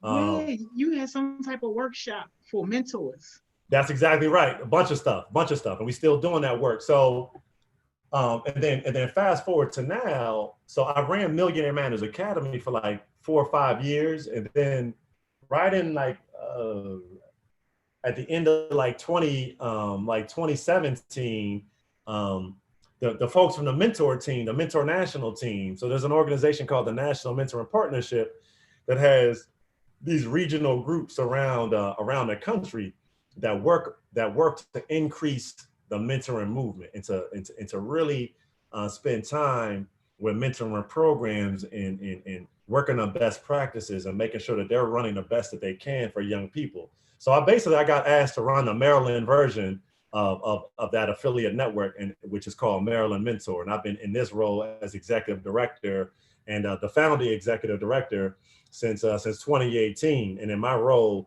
we work with hundreds of different mentoring programs across the state.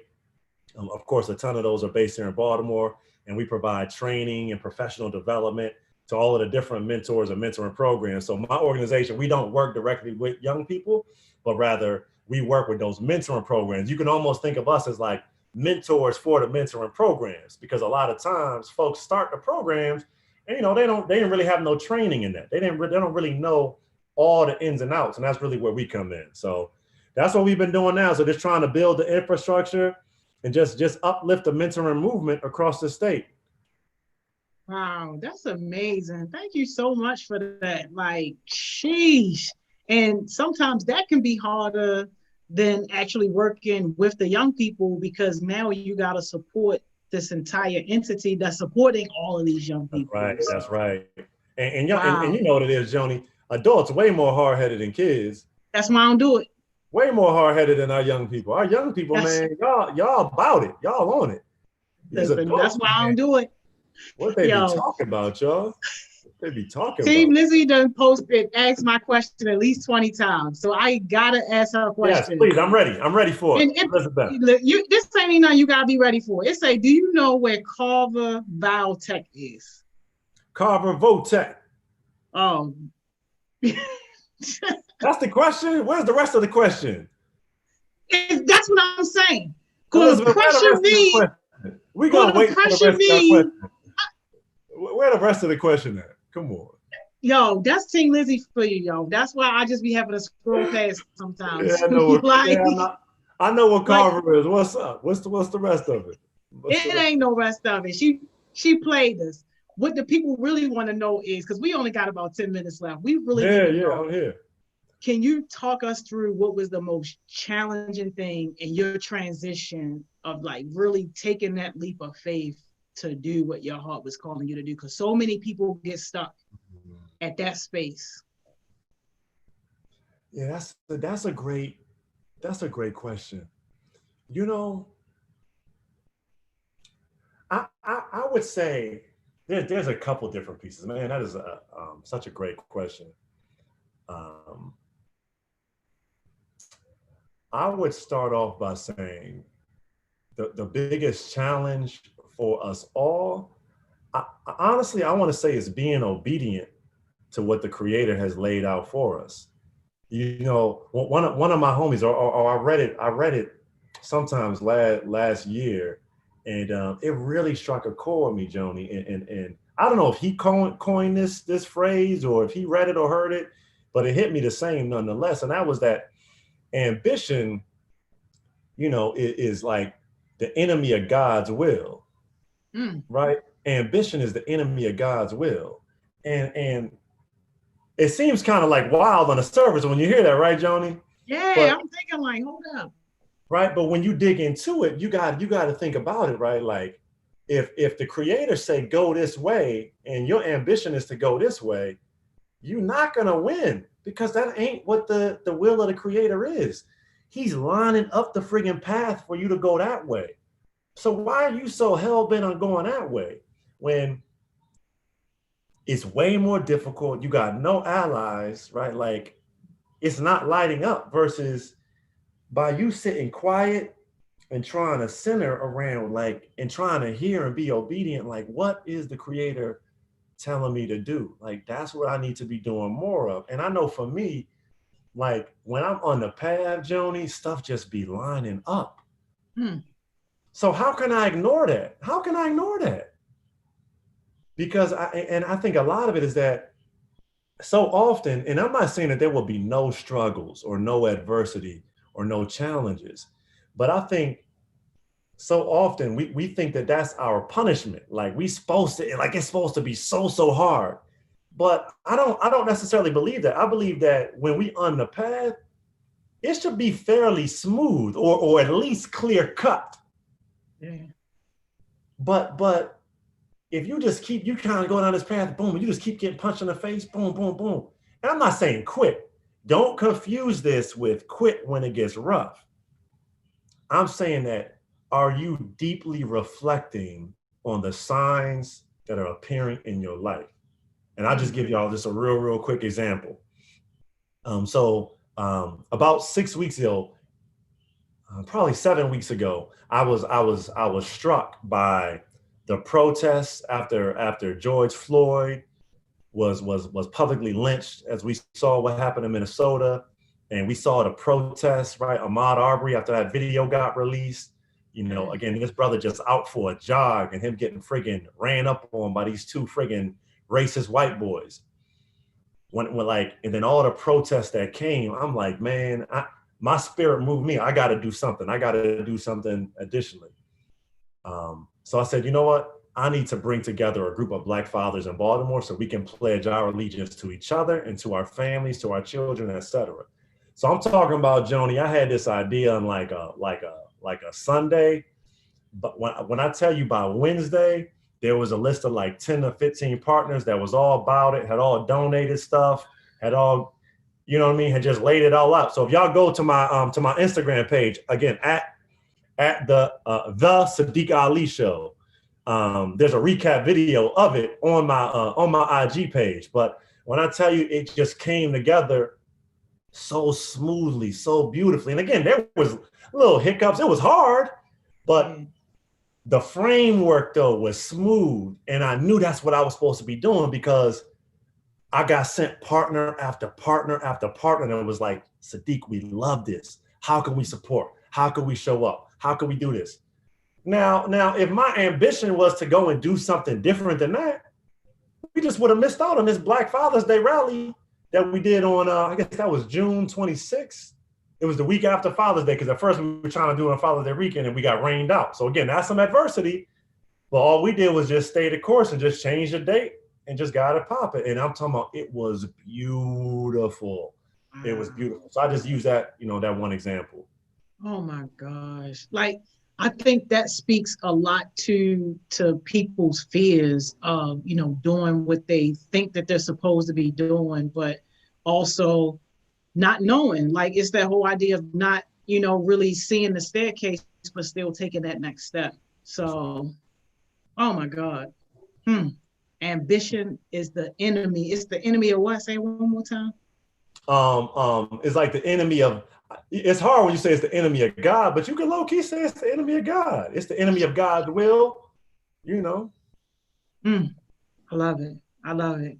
Thank you so much for that. Man, I got to ask you this last question, because nobody gets off the hook without this question. That's right. That is, if you had to leave us with one jewel, just one jewel, what would you leave us with? I think that's easy for me. Like, oh man, only one jewel, because then I just had another jewel too. But I'm gonna give you all the first. Only because it's you. We'll let you drop little multiples, because you've been dropping them all day. the first one, I would just say this, like, and this is one of my mantras, is like, nothing moves until you get excited about something. Nothing moves until you find a passion. That's it. If you don't find something, because I know how y'all do, right? My young people, right, Miss Joni, they try to play people when they too excited, right? Oh, she doing too much, or like, what you all hyped for? Come on now, your little business gonna be y'all. We don't do enough, and the problem is that we gotta find something, Joni, where you don't care if you get accused of doing too much. I'm hyped like this all the time, y'all. Anybody that knows me know I'm on 1,000 at all times, because I know that if I'm gonna move anything, I gotta be excited about it. How am I gonna get you hype about something, Joni? I'm trying to talk you into riding with me, and I'm all like, hey, listen, we got this thing over here. You might, we're really excited about it. No, you gotta get hype about something, and you gotta stay hype about it for an extended period of time if you want something to change. Nothing moves, ladies and gentlemen, until you get excited about something. My family knows it. I'm on 1,000. I'm extra. I'm the extra guy, and I love it. And I love it. And you know the benefits of being extra? I get extra. I get extra money. I get extra stuff. I get extra friends.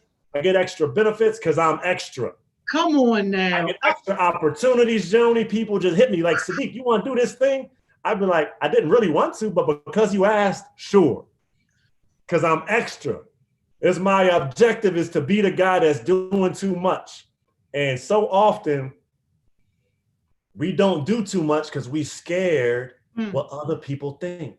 We scared of looking silly. So we don't try that thing, Joni, because we scared of being the one that's doing too much or being extra.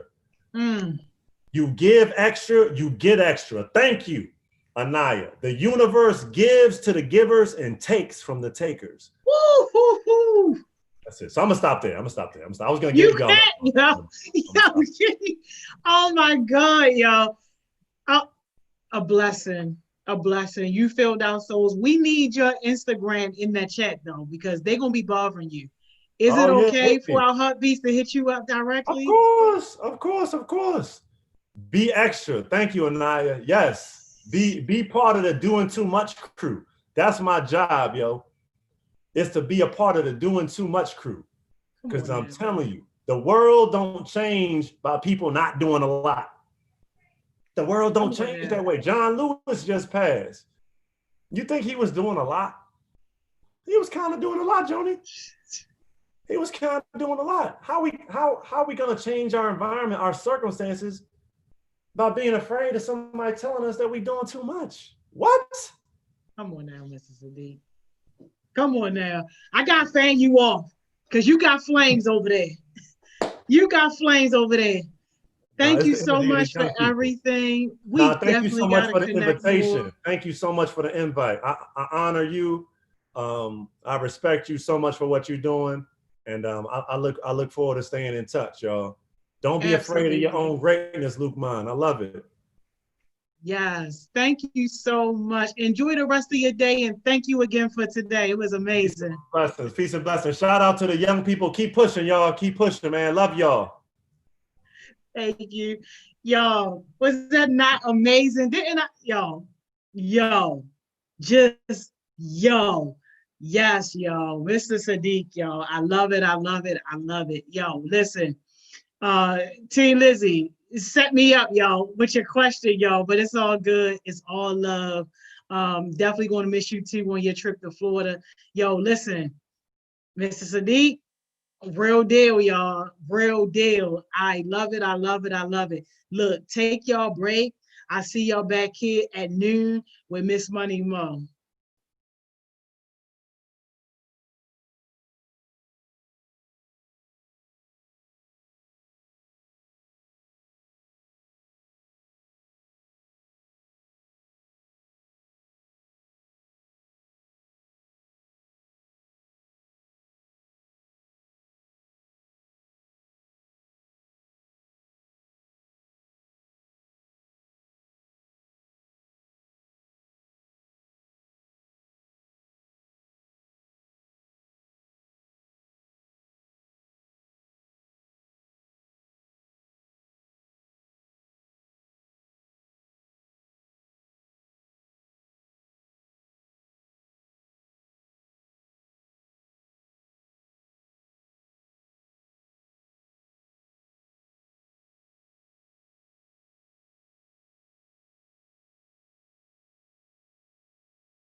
Hey y'all, hey y'all, hey y'all. We are back.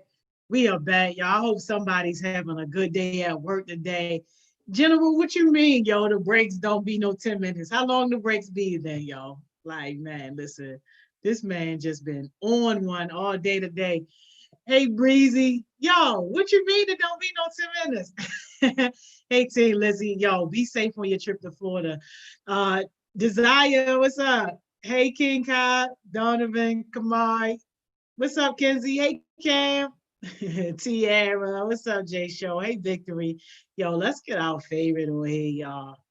EGO. Hey, Zena. Hey, Marlon. Hey, Mace. Yo, hey, Kyla. What's up, Jordan? Hey, Wiz. Hey, Kamaya. Hey, Kiara. Hey, Malaya.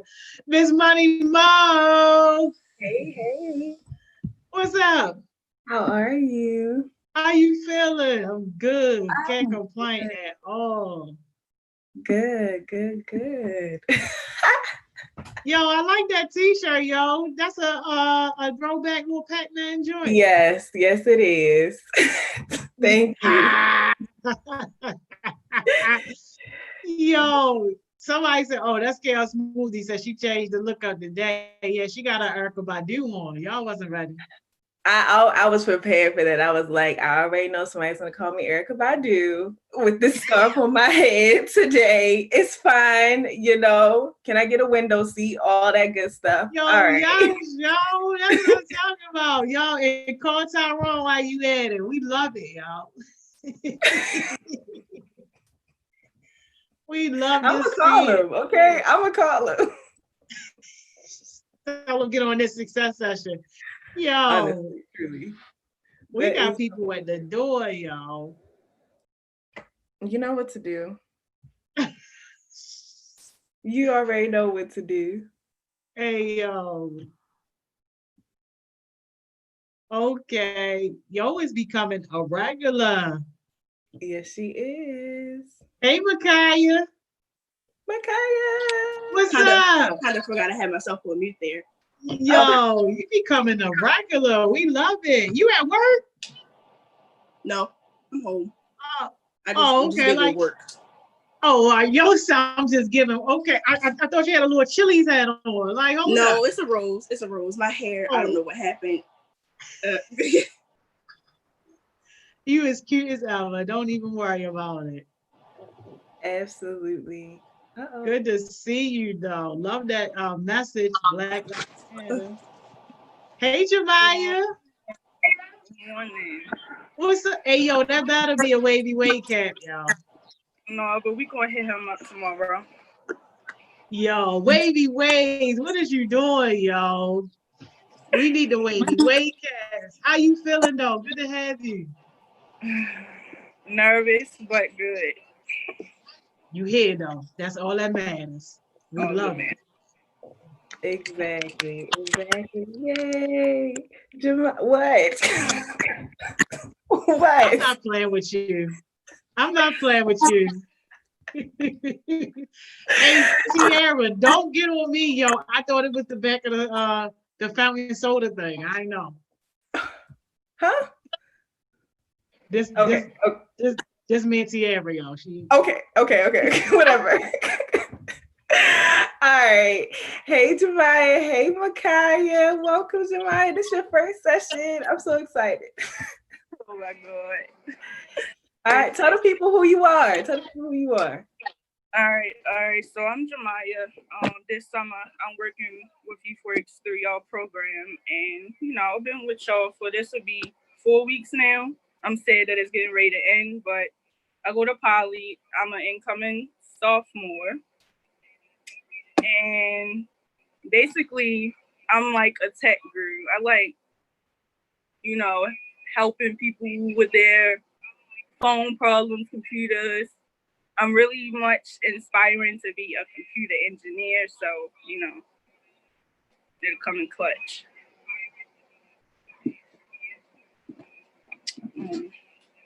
And yeah, that's about it.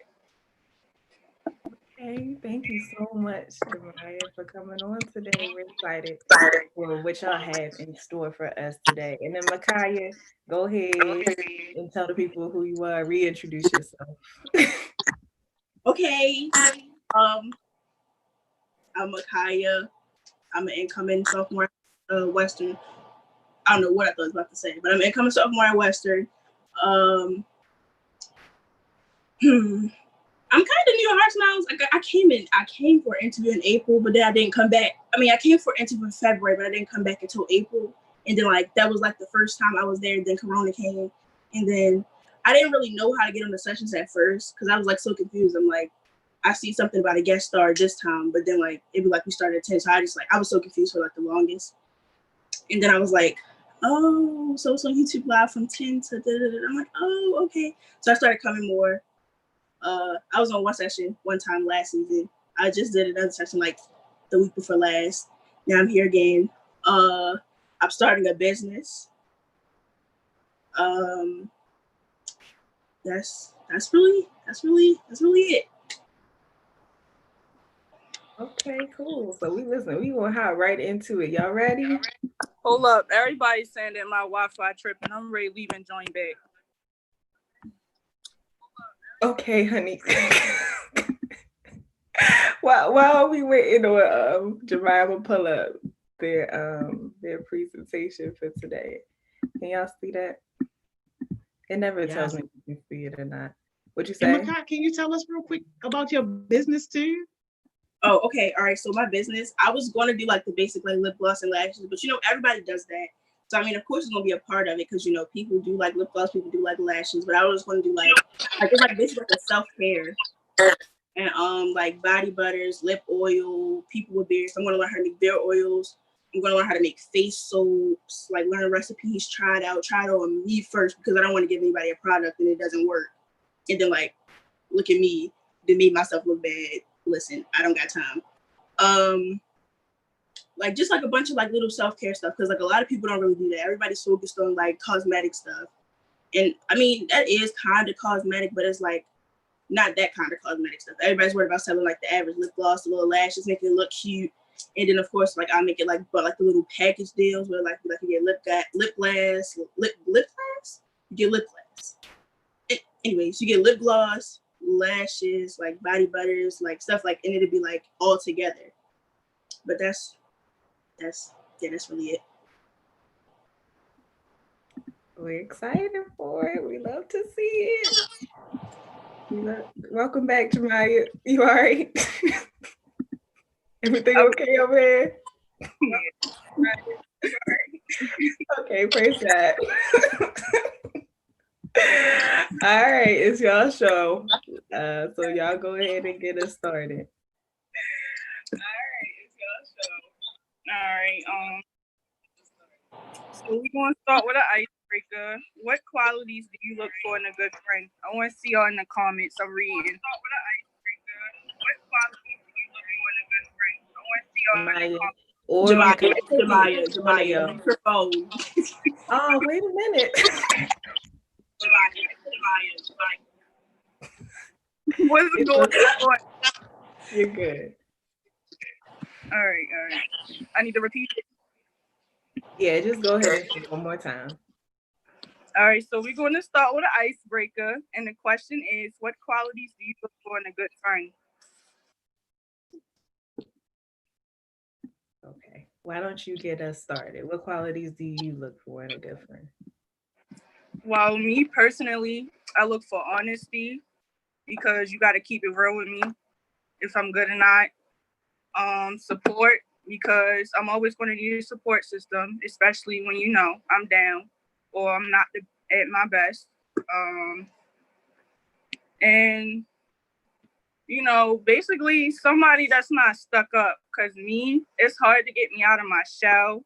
And it's always good for me, somebody with a nice influence that's, bubbly. They like to speak to people. That energy can feed off onto me. So. All right. Thank you, Jemiah. Micaiah, what you looking for? Okay. Let me see. I look for somebody who is non-judgmental, because sometimes people have a really big thing of judging, and it's like, it's just terrible, because like, what are you judging somebody for if you have your own problems? But I mean, that's them personally. They just like to judge. Like somebody who judges people, somebody who, if you're talking about somebody behind their back, how do I know that you're not going to talk about me behind my back? So I can't really trust you too much, because I feel as though you're going to talk about me. Because if you can talk about anybody behind their back to me, you can talk about me to anybody behind my back. So that a person who's honest, person who's like, I feel as though I can trust them to like come to my house. My mom always tells me, if you feel like you can't bring them to your house, or if you feel like they can't come into your house, have dinner, stay the night or anything, then they shouldn't really be a friend. If you feel like you can't welcome them into your home, they're not your friend. What else?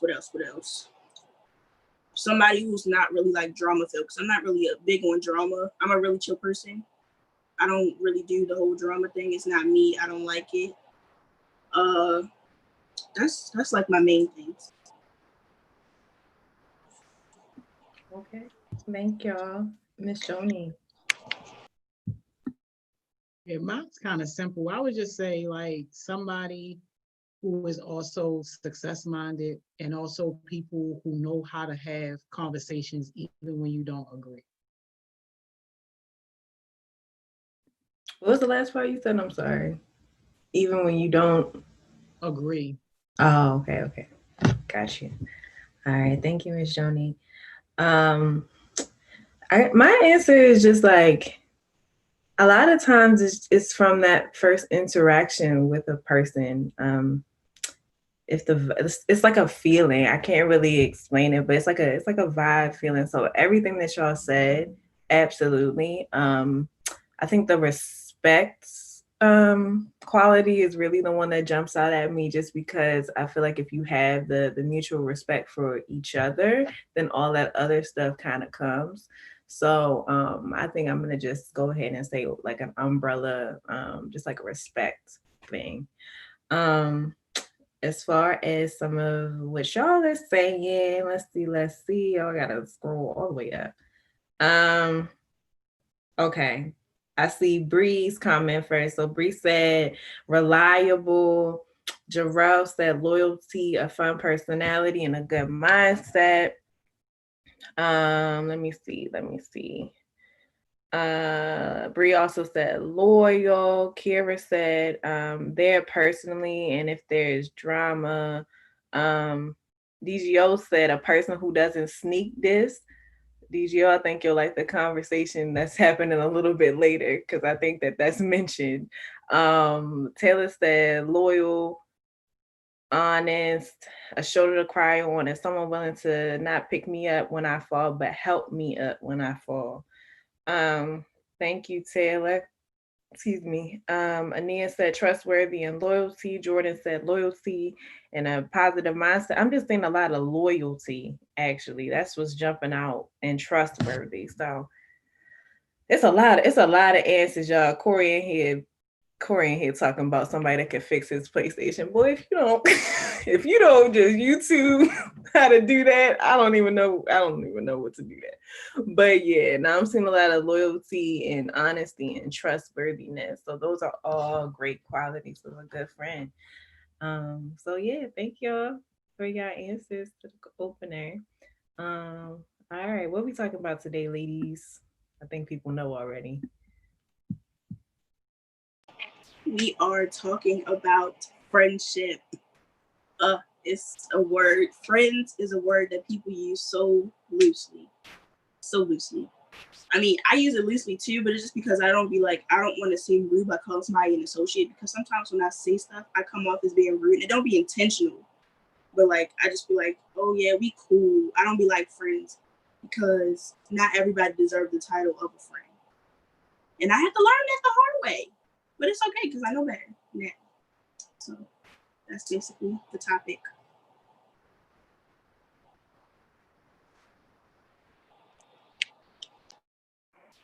All right, so we got a list of some good qualities to look for in a friendship.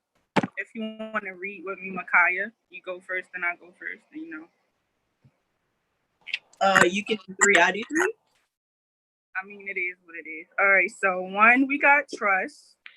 2, honesty. That's a big thing because a lot of people are smiling in your face, but they be running their mouth behind your back. A lot of support because if you got big aspirations and you want to be somebody one day, it's good to have a support system just in case you fall. You got somebody there to get you back on track. They're a good influence. Okay. So like we were saying, like I was saying, non-judgmental, accepts you no matter what, respectful. I'm reading from my computer, so if you see me looking to the side, because I really just don't feel like looking deep into my phone. I'm reading from my computer, so yeah, that's what I'm looking at my computer. Those 3, like respectful, because if you can't respect me, how I know that you can respect? If I feel as though you, if I want to bring you around my family, even as a friend, like nothing more than a friend. If you can't respect me as a friend, how can I bring you around my family? If you disrespect my family, I don't do drama, but I just might have to fight you because I don't play about my family. I don't really. I take my family. My family is something that I do not play about. So if you feel like you're going to disrespect me, I'm going to never consider bringing you around my family until you get that respect level fixed.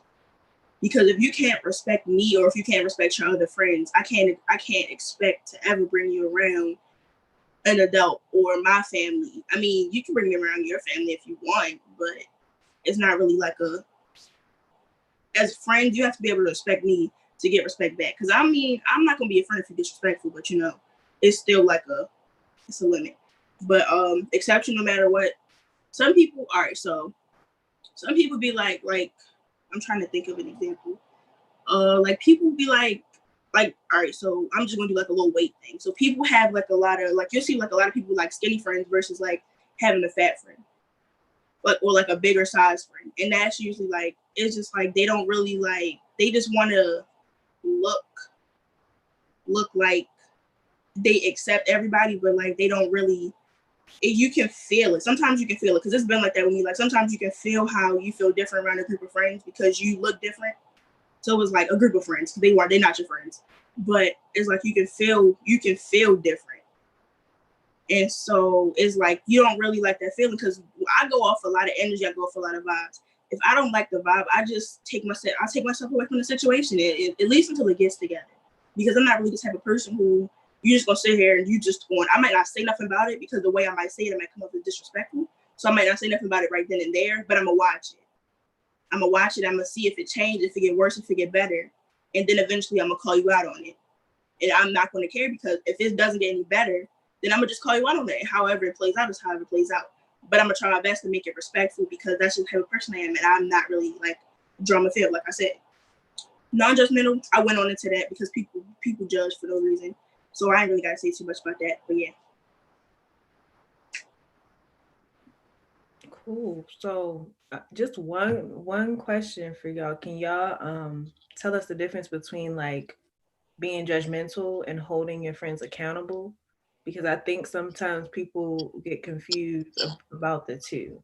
So can y'all tell us about the difference between like judgmental and accountable?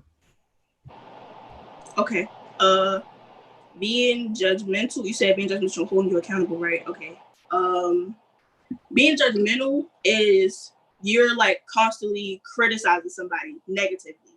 Just like constantly, like, I don't like your shirt, I don't like your hair, I don't like your shoes, why your shoes tied like that? Why you doing this? Why you doing that? Why you doing this? Why you doing that? Now, holding them accountable is you shouldn't have done that a certain way, but da da da da da. Versus, I don't like your hair, you need to change it, it's ugly. Or maybe like even if it's something like that, like maybe you want me to help you fix your hair versus like coming off rude. Like holding them accountable as far as like I'm trying to think of like a school situation. I really don't know, because holding a person accountable for like a school situation, you can be judgmental, but it's kind of like I've never seen it. So it's like holding them accountable for school to be like a you were disrespectful to the teacher versus like, I don't know, like holding them accountable, but like you were disrespectful to the teacher, I feel as though you should apologize. That's not being judgmental. a teacher, because a teacher, they will hold that against you. Like if you need to make up a test, I promise you, they would be like, oh, remember you was being disrespectful? You don't need that. You don't need that grade. You was disrespectful. You don't need that. You don't really want it. You don't need that. But if you go back and you apologize, it could be more of a, hey, Miss So-and-so, hey, Mr. So-and-so, I was sorry for being da-da-da-da-da. So it's like, being judgmental, it kind of hurts you versus helping you. So when you're judgmental, it's going to hurt a person, even when you're thinking you're holding them accountable. It depends on how you say it, because it can come off as you being judgmental, but you're really just trying to hold them accountable. So it's like sometimes you just got to know how to say it and how, like, when to say it. Because if you just saying something after like something just happened, it can really hurt a person's feeling. Or if you say it in a certain tone, like if you're yelling at them in that moment, they can think you're being judgmental when you're just trying to help. And that sometimes that's just how people talk, which is how people shouldn't talk. But it's just how, like, some people just talk aggressive. I don't like it, but I mean, you got to get used to it, or you got to try to help them. That's my love on it. Got you. Thank you, Makaya. Jemiah or Miss Joni, any thoughts about that particular question?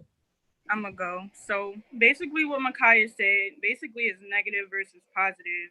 You've been judgmental, that's a negative aspect in that person's life, and you don't know what they could be going through, or you know how they do things versus how you see them and how you see them do things. You can't always, you know, just be like, oh, what are you doing? Oh, what is that? Oh, you don't got this, da da da da da that at home. You can't be like that. Now hold them accountable, you know. So it's a situation I've seen in school. I'm gonna give names or not just say them, but you know how people have hygiene problems and they come to school and everybody's talking about them and stuff. So like you be that respectful friend to pull them to the side and let them know what's going on. You holding them accountable. Oh, did you do this morning? Did you do this last night? Oh, do you need any help? You can't just like, oh, you stink. Oh, don't come to school like that no more. Don't be doing that. It's basically all about respect and what your attitude gives off when you're talking to that person.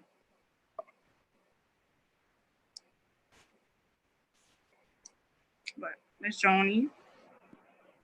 Yeah, the one small thing that I would add on to it is that peer leadership is the hardest realm of leadership ever. Like it is so much easier to lead people when like you've been assigned to some title, because automatically you got the respect of people because you got a title. Whether or not you keep the respect is a different thing. It's also easier to lead people who are younger than you, because 9 times out of 10 people are looking up to you. They already just kind of have that respect for you. But when you're talking about leading peer to peer, like eye to eye, this stuff that you guys are talking about, like people pay thousands and thousands of dollars to learn how to do this type of stuff, because holding people accountable and having those hard conversations is the part of leadership that not a lot of people want to do. Everybody want to call themselves a leader and say they're a leader, but when it comes to doing this type of stuff, people kind of back off of it. So I just appreciate you guys for having this type of conversation and for bringing this stuff to the forefront, because this is by far the hardest part of leadership, that peer-to-peer aspect.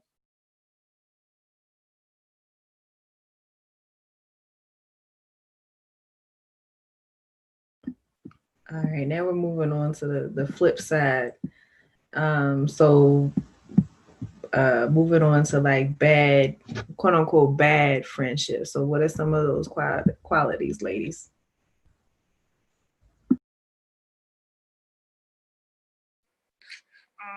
Okay, I'm gonna read the first 3. So bad things to look for in a bad friendship. I said sneaky attitude, because you know some people can be hiding things from you. They could just be smiling in your face, but it's a whole nother personality you ain't seen yet, so you don't know what you have to come. Dishonesty, that relates to the first one. You're not telling the full truth about things, or you know, it could be a whole nother scene that has you involved in it and it's bad, and you don't want to don't know about it. Everybody else do, and you just feel like that outsider. Being non-genuine. So as a friend, when you do stuff for a friend, it should be out of heart and not just because. So when you get angry, you throw up everything you did for that person. You make it look non-genuine. You just, gotta remember what you did and go about it. You can't just make that person feel bad because they didn't have things at that time and you did and you gave it to them. But yeah. All right.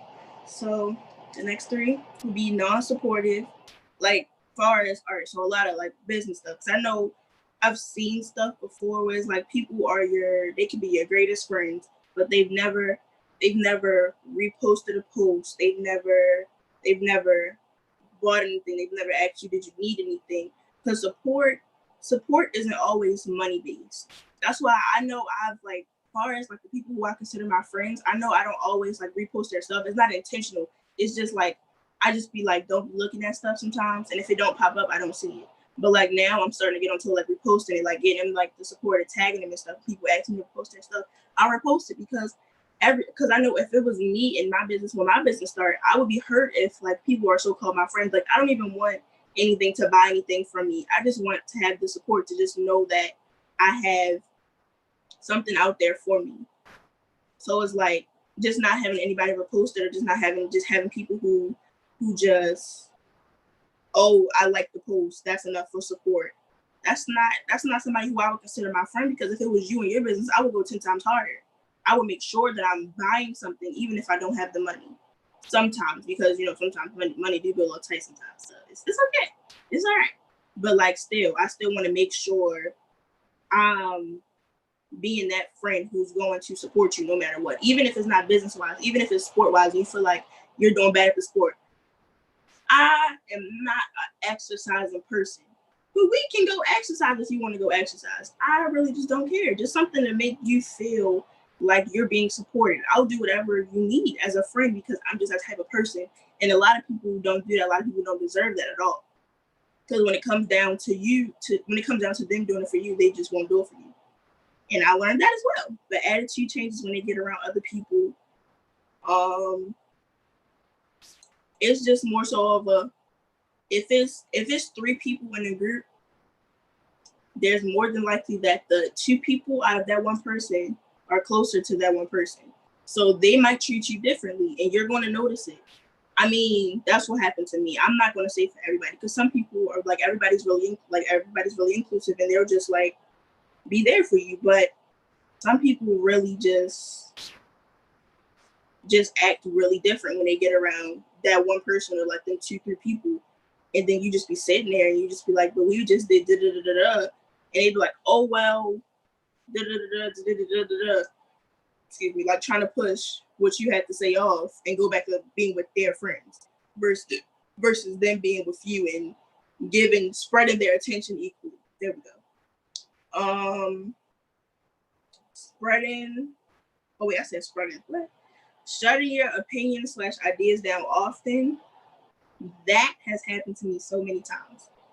If you're my friend, I'm not gonna say you don't have an idea. Shut up. I'm gonna be like, if I don't like the idea, I'm like, well, maybe that's not the best idea. We can keep it because maybe we might have to fall back onto it, but right now that's not the best idea. But somebody as your friend, they're being like, you don't have a say so, you be quiet, we're talking, basically belittling your ideas as like, and you as a person, like it hurts. It's like, because I feel as though if I can't have my opinion and my ideas, I feel as though I can't tell you what I need to tell you. Because if I go to Jemiah and another one of our friends, and I'm trying to tell them something, and they be like, no, I don't like your idea. I like my idea better over yours, versus let's see how it will play out, or like do something like play the idea out, see how it possibly could go. But like, it's just like, it's different ways that you could go about before you shut somebody down completely. Because when you shut somebody down completely, then you be wondering why they acting distant. It's just like, why would I come to you if you want to shut me down? Like, I don't feel comfortable talking to you already, because I feel as though when I express myself to you, you're gonna shut me down. You're gonna be like, well, and I'm like, listen, I don't even want to hear anymore because you're about to shut me down. So I'll just watch and stuff like that. So it's like, it's a lot that goes into shutting ideas and opinions down, because it really does hurt you as a person. Because it's just like you feel like your opinion doesn't matter to a person who's supposed to be there for you. So it's like, are you really here for me, or like what's going on? But Gotcha. Thank you for diving deeper into what determines a bad friend, or a bad friendship, whatever that definition of bad may be to you. Miss Joni, any thoughts about, I guess, quote unquote, bad friendships or qualities in a bad friendship? Oh, it's just kind of making me reflect and think that like frenemies are real. People sometimes don't be loyal to you. They be loyal to the benefits that are attached to you. And it really is on us to determine when we have those type of people in our life, and do whatever is necessary. But it's just sad how some people would rather fake a friendship just because they don't want to lose whatever benefits come along with being attached to you, versus just saying like, look, I'm really not in this friendship for you, and just keeping it real. Oh yes, that's super duper real, y'all. I agree with Miss Joni. Like, people want stuff. People just want stuff. Like, they don't even want like the relationship. They don't want anything. They just want stuff. And instead of telling you exactly what they want, because they know if they tell you exactly what they want, you're not gonna be their friend. So instead of telling you that, they just like, oh, I love you. Oh, yeah, you my best friend. Oh, da da da, all this stuff. Then they get what they want. Then what? Then leave. Peace out. They're out. You don't even see them ever again. So listen, yeah, you gotta definitely watch out for that. And the sneaky attitude, I thought that was a nice touch too, because a lot of people have that as well. All right. Oh Lord, Micaiah, go ahead and explain what we about to watch. okay, so I felt this goal that we should have a little skit happen.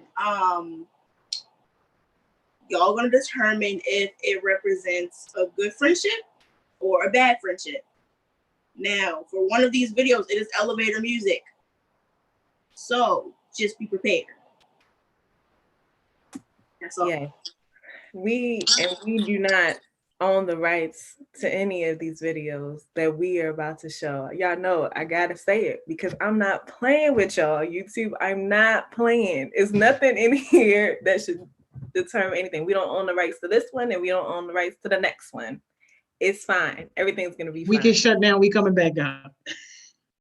That too. If that happens, we coming back. But it shouldn't happen. Okay? It shouldn't happen. There's nothing. It shouldn't happen. All right. Here we go.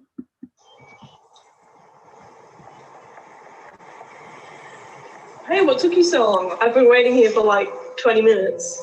Sorry, I completely forgot we were meeting today. Why did you have to choose this rank place? We used to play here as kids, remember? Oh yeah, okay. Anyways, how are you? Yeah, I've been alright.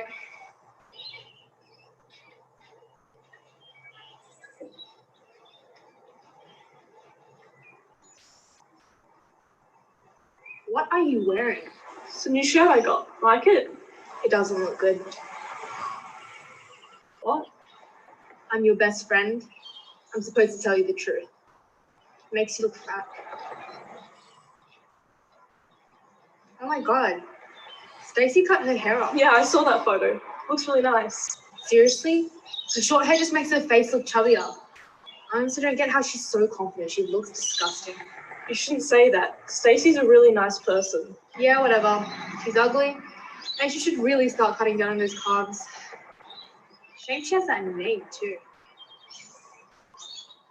Oh my god, did I tell you I made a blog? What blog? Like a hate blog. Why exactly? To pick on people like Stacy, duh. I also leak everyone's secrets on there too. It's great fun. You should try it. I'm good. Come on, Jasmine, live a little. Stacey deserves it anyway. Why are you so mean? She's literally done nothing to you. Why are you taking her side? I'm not. We've been friends since we were little, and you're defending her? It's not that. I have done so much for you, and you always seem to find a way to betray me. Why am I even still friends with you? Sorry.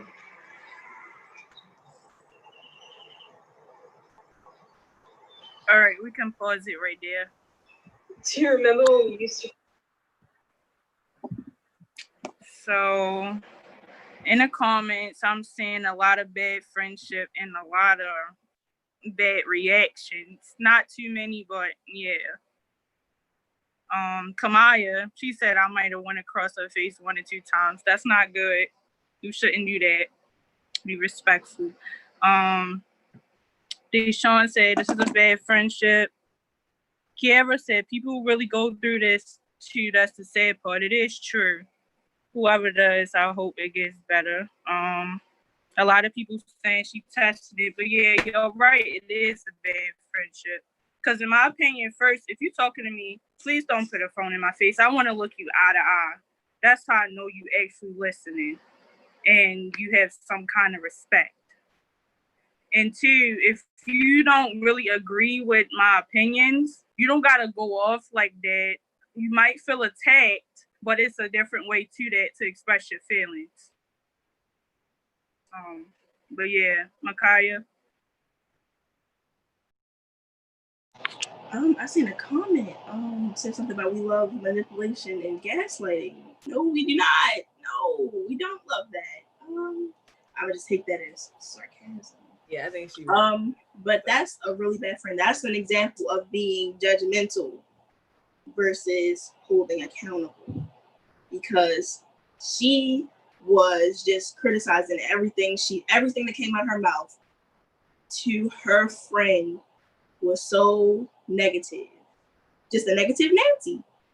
Everything that she said was just so down-putting and so, well, I don't like this. You should do this. You're so annoying. You're so this. You're so that. You're so this. You're so that. And it was clearly getting to her because it was starting to hurt. You could see it in her face. It was starting to hurt. Because, like, if you're supposed to be my best friend, and then she tried to play the best friend card. She tried to play the best friend card, which is what you're not supposed to do. Even if you are my friend, I don't want to hear it coming from you like that. You're supposed to be the one who's supposed to be like, well, you could have did this, that, and the third. But if you like it, then I love it. I mean, if you look crazy and a mess, then I'm going to let you know.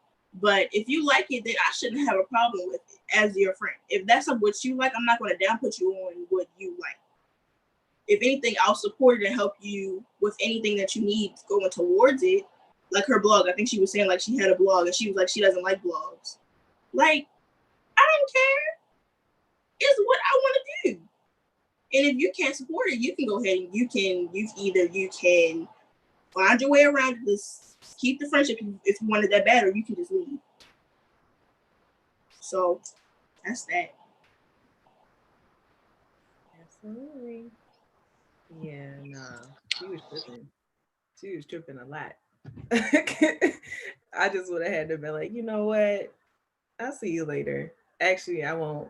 Sorry. Well, I think that's what the girl ends up doing anyway. I think she said at the end of the video, she's like, oh, I think the girl says see you later or hang out later or something. And the girl that was getting all judged and whatever, she's like, actually, you won't. I think that's what she says. So yeah. Oh man. All right. Am I playing this next one or what am I doing, ladies? Tell me. Help me. You're gonna play the next one. Okay. The next one is a cartoon. Do we really need it? You put it. Because we still gotta tell our stories, man. Oh Jesus. Okay. All right. The next one was a little skit of this little boy getting bullied, and the girl, he went and found a friend, and they started playing basketball together, and they became really good friends. That was really it. That was good friendship right there. There we go. Bam. Okay, so we're not watching the second one. All right, y'all. So tell a little bit why I wanted to do this particular topic and your particular story, Makaya. All right, hold on. My story is a little longer, so I'll go first this time. Okay, just make sure it's time for tell her story too. I'm gonna shorten it up because I know yesterday was really long, so I'm gonna shorten it up. So basically, I had my ex best friends. So we all decided we wanted to throw a hotel party together. You know, have a little fun. Not nothing big, not nothing crazy. Just little get together, like 5, 6 friends. And so it happened, but no boys were supposed to be there. But my boy best friend, he was the only one who was supposed to be there because he's gay or whatever. And I'm just using boy best friend and girl best friend because they're not really my best friends no more, but I just don't really feel like changing the whole name. So yeah, anyways. So he's gay, so they didn't really mind him being there. He wasn't supposed to be there. So my cousins, they ended up coming. So my aunt and my mom decided to have the grand idea of, oh, we're gonna pop up. So I'm like, okay, all right. So I tell my best friend, soon as I get up there, I'm like, my mom and my aunt just said they're gonna pop up. So like I said, boys weren't supposed to be there. So boys made their way there. So I'm like, my mom and my aunt, they're gonna, hello? Did we completely ignore what I had to say? Of they're not supposed to be here? No? All right, okay. Got you. So they fast forward, my mom calls me. So I told my mom that her cousin was gonna be there. My mom loves to talk to parents, like parents, adults, So she talked to her cousin. Her cousin's supposed to be there, and cousin never came.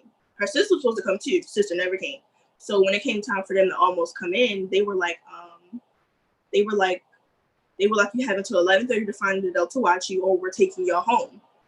Like, no cut cards. There's nothing about it. We're taking y'all home. You're leaving. You're going.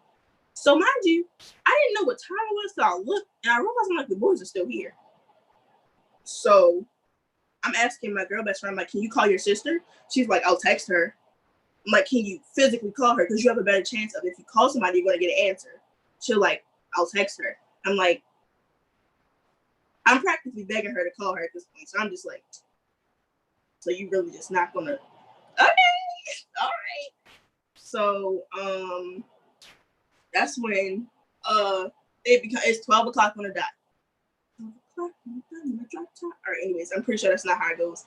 But my mom and my aunt knocked at the door. So we had the plan was Janae was going to hide in the bathroom. Oh, I haven't said the girl name. Oh no. Anyways, y'all know who she is. My girl best friend was going to pretend like she's taking a shower, hide them in the bathroom. They turn the water on cold and everything. They come in, they looking around. They like 15 minutes go by. They like, we want to see her face. So I'm texting her. I'm like, can you just like dangle a towel, like crack the door, dangle a towel, and peek your head out and say hi, so they'll leave. And so she's like, I don't want to do that. All the towels are dirty. There were clean towels in the bathroom. I promise there was. She just did not want to do it. So I'm asking her. Hour goes by. They're like, you know what? Forget the face. We want to see the whole body. So I'm like, yeah, we're caught. She asked me again, are there boys? She's like, I'm gonna ask you again. Are there boys in here? And I'm lying, trying to cover for them. I'm like, no. And then it's like, oh, so she doesn't want to help me. Cool. So I'm like, yes, they are. She's like, how many? I'm like, 4. And she's like, oh, well, tell them. Oh, I'm like, yeah, y'all got caught. Y'all can come out now. I just really didn't care anymore. So I'm like, you're supposed to be my friend, but you didn't even bother to help me. Then for one, you didn't even respect that my mom said that there weren't supposed to be boys there, and your cousin didn't even come, and you didn't even bother to make an effort to call your sister. So that's when I said, can I speak English? That's when my mom calls my best friend's parents. She didn't call the other people's parents because it was our hotel, so she called the parents. So my mom made the boys leave. So I thought that she was just doing it out of her being her, because my mom is so strict sometimes. And whole time, boys weren't even supposed to be there. Like, the girl's mom didn't even know that boys were there. So I'm just like, what? But anyways, so that's when they, like, the next 3 days, or so the girl best friend, she texted me that night. She was like, you ruined the whole night. I don't want anything to do with you. Going on about how she doesn't want to be my friend. And I'm like, okay, I love the message, and I went on about my day. And because after the hotel party, I really didn't want to be friends with them anyway. Okay, I got you. Basically what happened was the boy best friend was like attacking me for like 3 days straight. And that was really it. But he apologized eventually. But yeah. All right. This gonna be a completely different story from last night, because I was thinking about it last night, and this is kind of more detailed, I guess. So This was about last year, but I won't forget it because it just hit a spot that made me mad. So it was just one day I was in school with all my so-called best friends, and it was ready to be time to go outside because we had the end of the day to go outside till school ended. So me and my girl best friend, we in the bathroom, we talking. So we had people walking past and we all yelling, having fun. So da da da da. We don't worry about that. But a girl peek in, like, what y'all doing? We like, we minding our business. So she keep walking. So we finish that. We go outside and everybody come running up to us. I'm like, what's wrong? What's wrong? She was like, is it true that you said you talked about that girl getting raped? I said, what? Because first of all, why would that come out my mouth? If I know that's personal, that don't have nothing to do with me and it's disrespectful on top of that to go tell somebody else's business. So, I'm mad. So we not talking for the rest of the day. And mind you, this goes on for 2 days. The next day, we went outside. Everybody had attitudes. It was like a split up friend group because it was like 6 of us, whole bunch of girls and like 2 boys, but it was just girls against girls. So it was the one girl that said I talked about a girl getting raped, and it was the other girl that was following after her. And it was just me and my other best friend. So, being me, I'm going to confront you, sit down and talk to you because I don't like tension. So, we sitting down talking and I'm like, so where did you hear that from? She was like, oh, when I was walking past the bathroom, I heard you say, oh, that's why she got raped. And I'm like, ma'am. But I could see why she did that because, like, she's a girl who likes a lot of attention. So, she got to get her little input on stuff. So we going back and forth, da da da da da.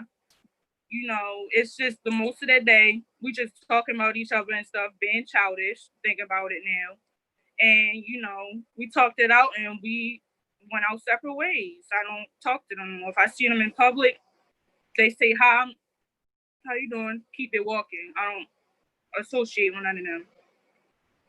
But that's how that went down. Yeah. Thank you both for sharing your stories about your experiences with your so-called best friends or good friends or whoever. You can see how in an instant things can change. And in an instant people reveal themselves to you. So thank you for that. Just that's crazy. I'm just thinking about Jemiah's story in particular. That's very crazy. But Kai, yours is crazy for a lot of reasons. But just the end part of it of just like diffusing friendships over something like that and then blaming you for that particular, like, that's just a whole situation. So thank you, ladies, for coming on here and having this conversation, sharing your stories, because I'm sure a lot of people can relate to those kinds of things happening all the time, unfortunately. So my jewel for today is be the friend that you would want to have. Yeah, that's it. No explanation. That's it. Micaiah, and then Jemiah. Before I give my jewel, Miss Joni, remember when I texted you about the best friends who wanted to be a part of the program? That was them. They didn't want to put the effort in, so I was like I was trying to tell them, I was like, because it's a lot of paid opportunities, but you just have to work towards it to get it. And it was like they would come. Well, no, only one like boy would come because I would force him. Like, I would call him like, get up, go, and he just like stopped coming and like wouldn't want to go anymore. But anyways, that's enough of that. So I was like, oh wait, what? My jewel would be not everybody is your friend, and you have to learn who's your friend. You have to learn who's not your friend, and don't use the term so loosely. Identify the person and make sure that they're the person who you would, if it came down to a situation where you would have to do anything for them, would you do anything for them?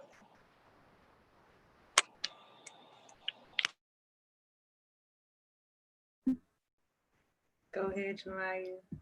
End us off. And thank you for coming on today, your first session. You're welcome. And before my jewel too, y'all really gotta watch who y'all keep around y'all, because it can affect y'all in so many ways. Me now, if I didn't have control choice over my friends, I probably wouldn't even knew about this program. I wouldn't be doing the great things I'm doing. Because when I tell you I was ghetto, ghetto. But now, I got people who got goals and, they want to accomplish them, need support. I'm there. Same thing, vice versa. Just keep positivity. But I'm gonna get my jewel. I would say cut off who you got to, because you're not gonna need everybody, and things are always gonna die down eventually. And do what's good for you.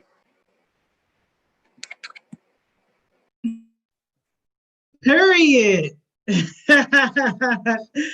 Yo, yes. Thank you so much for this session, yo. This was an amazing session. Thank you, Miss Erica Badu 2.0 for putting this together.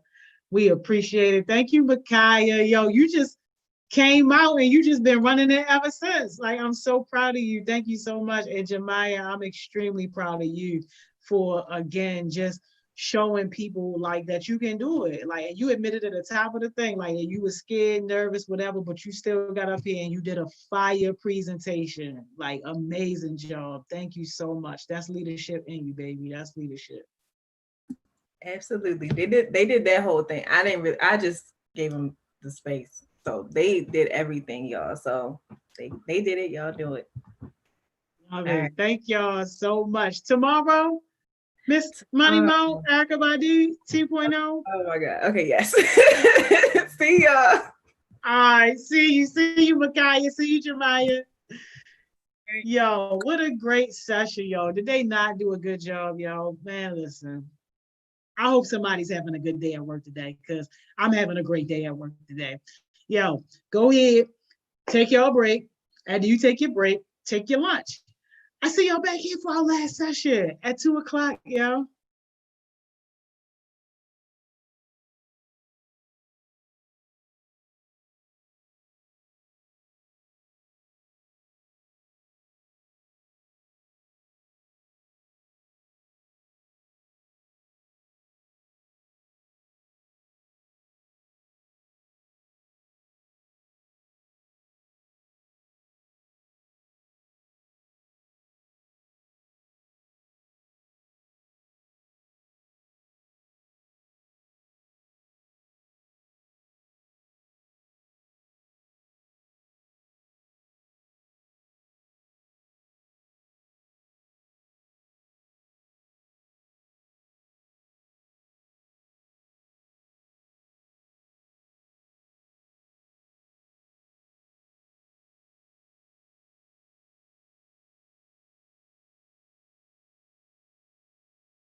Hey y'all, hey y'all, hey y'all. We are back. We are back. Yo, how was y'all lunch, y'all? I hope somebody had a good lunch today. I hope y'all ready for this last session. Man, it don't feel like it's the end of the day, do it? Like this time went by really, really fast. Hey Charles, what's up? Hey Chaos Smoothies, what's going on? Yo, what's up? Hey Christian, hey Anir. Hey y'all. Hey Real Spill. What's up, y'all? Hey Beezy, I see you. What's up, Dante? Hey Madison. Yo, we back. Hey Mr. Brandon. What up, Keon? I see you. Y'all, let's get Miss Trina on here, y'all. Miss Trina got her own little fan base. Hey Queen Kajay. What's up? Hey Naeem, Joe Couture. What's up? Hey Tony. Hey Zena. What's up? Hey Natasha. Yo. There we go. She coming. Hey, Shamira. Zay Zay. Hey, Jemiah. Great session today, by the way, too, Jemiah. What's up? Hey, Team Lizzie, you still here? Hey, safe travels on the road to you. Hey, y'all see Chaos Smoothie's message? Make sure y'all put y'all smoothie orders in by 5 o'clock. Get them deliveries. Tell I said you want the HeartSmiles red. Amaya! Am I off mute? Okay, yeah, I think you can hear me now. What's up? Hey, we loving that shirt. Yeah. Yo, how you feeling? I'm good. How are you? Good. I'm blessed. I can't complain at all. I'm super excited about this conversation. Oh my. I was like, all right, okay, Maya. Y'all, we waiting on Miss Trina. It's saying that she is connecting. I don't know what's going on though. So what's been going on with you, Maya? How has that one video a day been working out for you? Ooh, it's been working somewhat. We've had some complications throughout, personal complications that everyone does not need to know about. But me and my mother have been talking about trying different things, like switching up some of the stuff. So we're trying to find some like ideas to add into it to make it more, I don't know, eye-catching for everybody. But we got some stuff going on that we're going to figure out. Okay, but you had been posting one every day or no? I was, but the analytics was not working the way that the idea should have worked. So we wound up doing trying to do it every other day.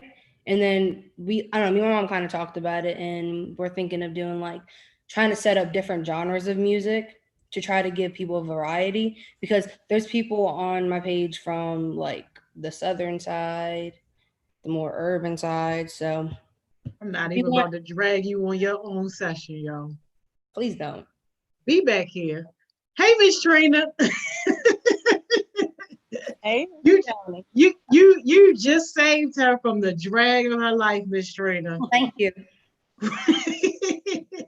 How you doing? Oh, we love that shirt, Miss Trina.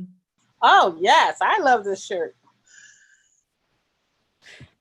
How you feeling today? I'm feeling well. Feeling well. Good, good. You know you got your own little fan base. They was waiting. Oh, I do? Oh, yes. Okay. I hope we can still say that after today. Yes. Man, you right on time. So y'all let me know when to start the PowerPoint and everything. Y'all want to introduce the topic, whatever y'all want to do. It's y'all show. So today we're going to talk about the message in the music. And many of you are musically inclined. Whether that means you write music, you perform an instrument, or you're a singer, or you just use music as part of your reflection process. Your ability, you use it as part of your coping tools to manage stress, to keep your thoughts in line, help you focus, or just relax. So we all have some inclination to music. And for the most part, we see it as entertainment. But historically, music has played a huge role in sending messages. And we're going to look at that today. And we're also going to challenge you with some questions about if your life was a song, what would your message be? And I want you to think about that in two parts. As an individual, what would your message be? And then collectively as heartbeats, okay? Because you are in your next to the last week of being a young heartbeat. Next to the last, or one more? 6 days to go? 6 days to go. So you've learned some things about HeartSmiles. And you've learned hopefully some things about yourself. Where do you fit into the vision of HeartSmiles? What is it that you bring in as a song, as a messenger? Okay. So we're going to talk about that vision and how you see yourself in this collective song of HeartSmiles, and then also as an individual who was born with talent and gifts and a purpose. You know, what is your purpose in creating change, positive change in your city, in this country, in this world? If your life were a song, what would your message be? All right, so let's get started. So I'm going to introduce you to a song that was written many years before you were born, back in 1975. And in 1975, I was about 8 years old. And I remember my parents playing this song. And it's a song that has stuck with me down through the years because, like me, other people saw the value in the song, so it became timeless. Right? The original song was performed by Harold Melvin, and he was part of what you would call a boy band. But they were, they were singers. They were men, sort of like the Temptations a little bit. And they performed the original lyrics of the song. And then 16 years ago, it was redone by a group of collaborative artists. Some of these names you might know. Brandy, Mary J. Blige, Missy Elliott, Wyclef Jean, Music Soul Child, Ashanti, Monica, Babyface, Eve, Jamie Foxx, Floetry, Jadakiss, and Jaheim. Okay, and they did it as a collaborative all together. And then 10 years ago, John Legend took the same song and did another version with the Roots and Common. So in your spare time after this session today, I want you to listen to the 3 versions of this song. Right now, we're going to look at the lyrics and we're going to read these lyrics and talk about the timeless nature of this song. It's called Wake Up Everybody. Okay, Miss Joni. Oh, that's my cue, huh? Let me get to this video.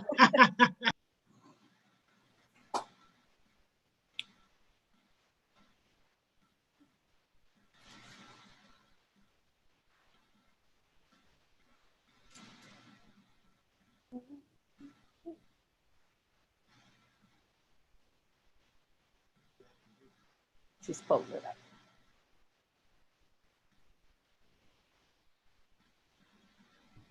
Are you muted? I can't hear you. She is, yeah. Yeah, no, my bad. I wasn't even talking. I was trying to the PowerPoint that I have doesn't have the lyrics in it. Oh, you want me to pull up the lyrics? Just the Gotcha. lyrics. Okay.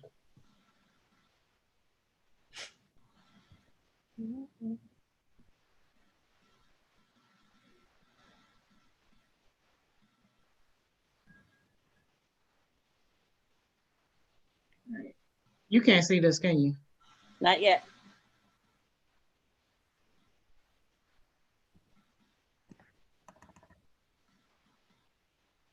Can you see it now?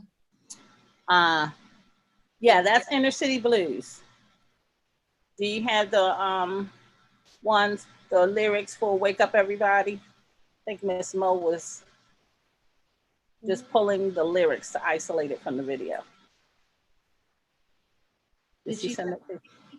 Miss Trina, I think she sent the video separately. I don't think she sent the lyrics separately. Okay. I'm gonna try to see if I can pull it up.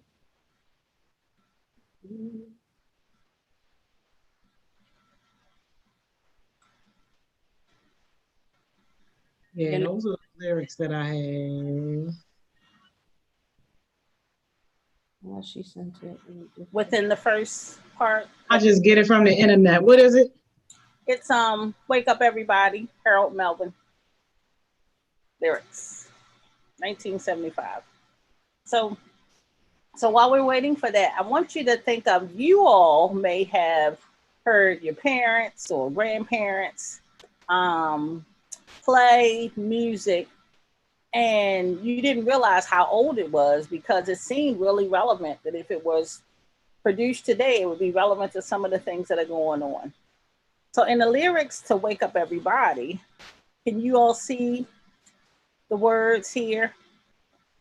Within the lyrics to the song, he says, the world has changed so very much. And that's so relevant today, that the change we've seen within the past 7 months, drastic changes to our world, how we communicate, how we socialize, even how we work, right? Like, who would think that you would do a summer job working from home and still get paid for it? And they don't get too used to that. But the possibility that it could happen in such a short period of time. Technology has changed our world. And even when we go back to what we say normal, it may not be the normal we came from. Maybe a very different normal. And so he says the world has changed so very much from what it used to be. There's so much hatred, war, and poverty. Okay. He wrote this in 1975. But he could be talking about 2020. He talks about wake up all the teachers, time to teach a new way. Like, every teacher in this country has had to learn to teach a new way in just the past 7 months. Right? So think about the fact that I think one of the things that really made me realize how significant this song is in reference to today is, we realized that before today, when you missed school and you had to stay home, you were marked absent. Why should you have been marked absent when we have the technology that you could have experienced school right from home and all you needed was the internet and a computer? Right? Were there times when you didn't feel well enough to get on the bus and get to school, but if school had come to you, you would have still been able to participate? Right? This COVID-19 atmosphere that we're living in has made us think very differently about how we do things. And it's made us realize that in some ways we've been real lazy, and we've not provided opportunities to people to do things in a different way that was easier for them. And so hopefully there's some things we've learned from this, but this song reflects a lot of what we're experiencing today. And it was written, that's 40 years ago? About almost 40 years ago. And so, says, wake up all the teachers, time to teach a new way. Maybe then they'll listen to what you have to say. Because they're the ones who are coming up and the world is in their hands. And they're talking about you 45 years ago. So the world is in your hands. And maybe teachers and educators should have thought a long time ago how you would have liked to receive your education. How your generation is different from the generations before them. Before, who had to sit with paper and pen. Maybe there was a better way to teach. The message in this song is that the world won't get any better if we just let it be. If we don't do anything, it's not going to get better. The only way that it gets better is we got to change it. Okay. And that lies at the heart of what HeartSmiles is.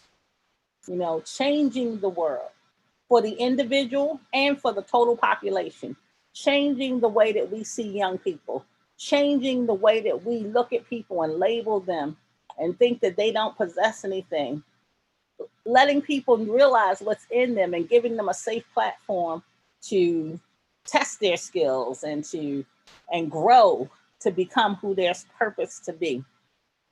And this stuff was in a song back in 1975. So then 16 years ago, the same song was used by those collaborative artists that we talked about. And they used it around a social justice movement that they wanted to push around educating people and encouraging people to vote. And we'll have the links to the different versions in the chat so that you can use that to look at the 3 different versions. And when we have a chance to talk again in the future, and we will, because HeartSmiles is going to be here beyond the summer, we can talk about how music that was written a long time ago, you can find a message in it and you can change it and add things to make it relevant to today and use it to push your social justice message. So if your life was a song, what would the title be? And what would your message be? 10 years ago, John Legend took the same song and added his own flavor to it and spin. And he used it as a way to really wake people up about the power and the purpose in the Black community. Barack Obama was president then, and there was a lot that we looked at that we saw that we had accomplished, but there was still a long way to go. And he used it to push the movement around uniting as a people. So read the lyrics to this song. Think about other songs maybe that you've been introduced to by your parents, by your grandparents, or other elders in your community and in your family. And there are several of them. There are many songs. You can write some in the chat if you know any songs. There are some songs written by Stevie Wonder. And then the next song that we're going to pull up was written by Marvin Gaye. Now, y'all might not know who Marvin Gaye is, but he was really, really famous during his time. And he wrote this next song, which is called Inner City Blues. And this is really interesting, and I'm going to read the lyrics to you as Miss Joni pulls them up, because this song includes lyrics that talk about police brutality, which is really interesting. So it starts off with the da da da, and his first set of lyrics go into talk about rockets and moonshots. So this is a reference to our exploration into outer space. As you know, 45, the current president, has created his own little space force, and they sent off rockets to explore outer space and in particular Mars. And in this verse, he says, spent it on the have-nots. So our taxpayer dollars, the money that is taken from us when we work, is used to do these kinds of things. But is this relevant to bettering our life right here on Earth? Or is he using it as a means to give himself credit for something that he thinks will be historic? It says money, we make it. Before we see it, you take it. And that's a reference to the government. Most of us don't really see all of the money that we make. The government gets their share before we get ours. And oftentimes the government uses it on things that aren't really relevant to bettering our life. You know, right now we have the Senate and the Congress arguing over whether we should get a stimulus check, but that's our money. You know, why are they arguing over whether we should get a stimulus check? We should be arguing over whether they really earned their paychecks. That's our money. So there shouldn't be an argument over whether we have earned it or whether we deserve it or not. You know, it's ours. It came from our hard work. Um, and so his chorus talks about how it makes you want to holler the way they do my life. You know, the people who make decisions that impact us and how we don't have a voice in it. And one of the things I want to share with you about your input and your membership in HeartSmiles is that HeartSmiles fights for you to have a voice in places where decisions are being made. And you have to take that responsibility seriously because you are the generation that gets to do that. The ones before you did not. And it is a responsibility that is important to the generations that will come behind you. And so, and it's all in this music. So it's more than just entertainment. This was their message. This was Marvin Gaye's message. As we scroll down and we look further into the lyrics, he talks about how this ain't living. Like this is surviving, just ain't living. You know, there's a difference between surviving and living. Okay, living looks more like thriving, growing, developing, expanding your territory, enlarging your territory. Surviving looks like struggle, just making it through the day. Look at the end of the day, you're still alive, and that's about all you can say. So I'm sorry, I got Miss Joni on delay here, and so he goes into bills pile up sky high, send that boy off to die, and that's a reference to the military. How back then, young men were being drafted, and they were being sent to Vietnam to fight in a place they had never seen before for other people's rights. But guess what? When they came back from Vietnam, they couldn't even get their war benefits. They were treated poorly and called baby killers in their own countries. They couldn't get jobs in their own cities. And so, again, we were put in a position where we were treated like second-class citizens. We were used to fight for other people's rights, the same rights we didn't have for ourselves. And so life looked like hang-ups, letdowns, bad breaks, and setbacks. He says, natural fact is I can't pay my taxes. You know, makes me want to holler and throw up both my hands. He goes into crime is increasing, trigger happy policing. We definitely know what that looks like. Panic is spreading. We're living in a time when panic is spreading over this pandemic, over unemployment, over homelessness. Oh, people are worried that when the courts open back up, they're going to be evicted. People are finding it hard to find basic foods to eat. And so this song, which was written, decades ago, is so relevant to what we're experiencing in life right now. I want Amaya to talk about, as a writer and an artist, I want Amaya to share with you a little bit of her personal experience and the steps that she goes through to really get to a place of vulnerability and share her message and her experience in the music that she creates. Okay. I would definitely say I think more in the recent years, I think I've allowed myself to be a lot more vulnerable than before. I think I struggle a lot with that. Like, I don't like opening up. I don't like people knowing too much about me.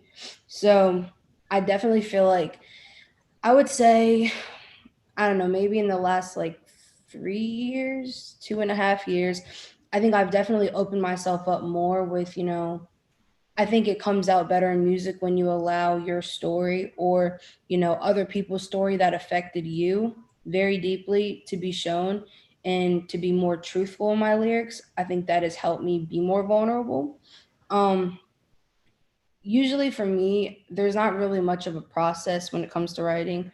You know, if I see certain things or I hear certain things that, make me feel either, I feel like I have to be at an extreme of like a feeling. So if I'm extremely sad, if I'm extremely angry, I feel like that's the best lyrically I am when I'm in those moods.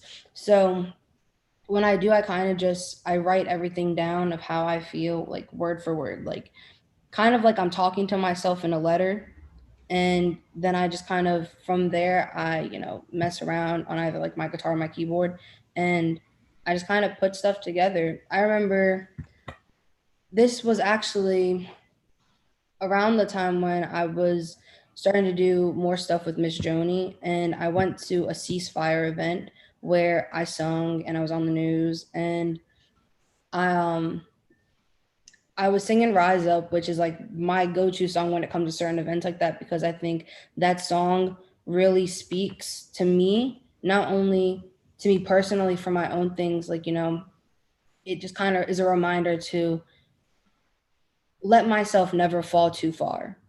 At the end of the day, you got to focus on never giving up on yourself, never allowing yourself to fail by default, which I feel like a lot of this generation does. Like they allow themselves to go so low that it's so hard to pick yourself back up. And that song is like my reminder to never allow myself to fall so far that I struggle so much to get back up. So that song is something that I think that also speaks to like the community and just like everyone, we all go through so much that's so similar and no one realizes it.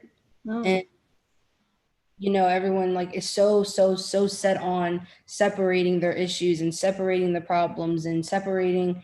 It's so much separation in this world, and at the end of the day we all have to realize we just need more love and more togetherness to be there for each other and to support each other and to help each other out where it's needed. And that song really like says at the end, it says we will rise. It's not speaking on anyone specific, like all together we will rise, no matter how terrible the world gets, no matter how far we fall in the world and society. Like we have to be there together as a whole and lift each other up and rise up as one.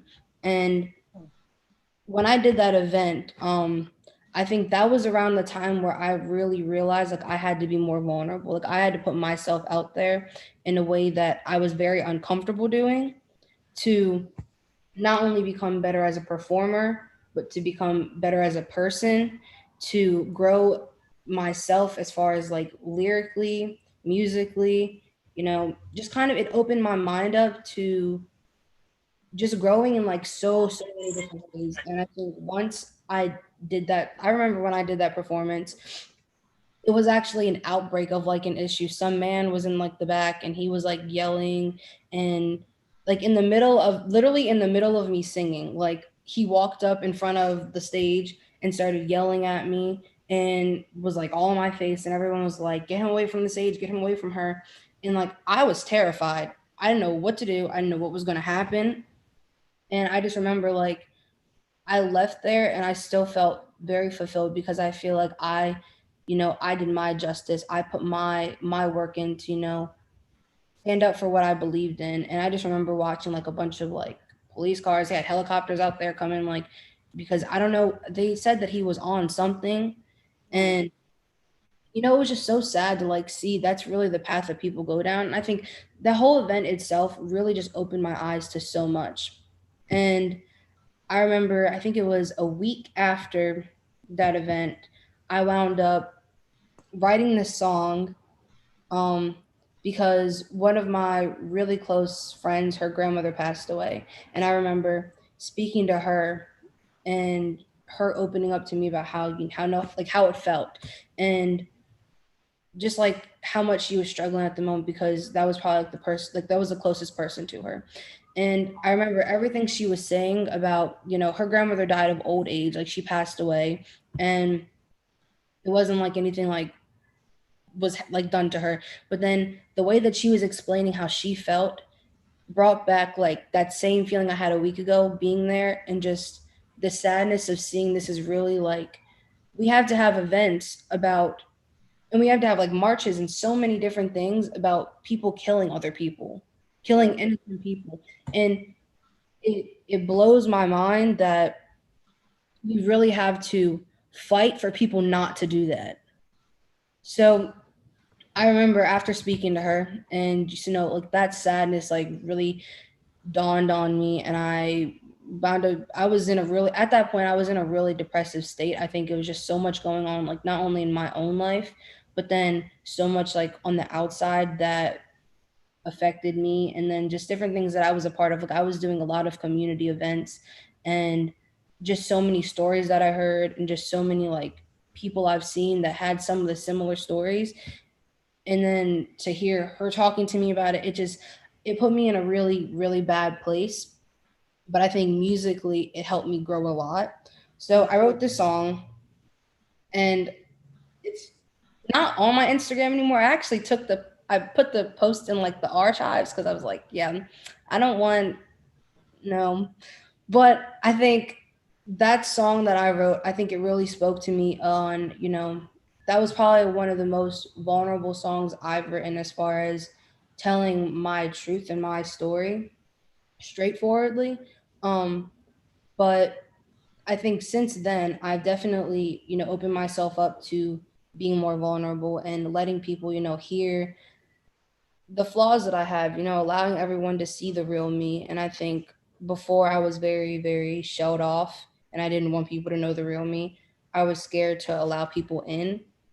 But I'm kind of like getting back into writing now. I feel like for a while I kind of fell off because I felt like I couldn't do it, and I didn't really know. I don't know, I felt really lost, like in a lot of areas. I felt like I was very lost. And um I don't know, I would try to write, I picked the pen up, and nothing would come to my brain. Like usually it was like clockwork, like it was nothing. Just write stuff down and I would come up with something great. And for a while I just felt like it wasn't working. It wasn't working. I felt like I just went brain dead, and I had extreme writer's block. But right now I'm, in the works of writing more, and I can't wait until stuff is open at some point so that I can get back in the studio and record. But I think the process is different for everyone. So for me, I think, just trying to not be so closed-minded, I think works the best, opening myself up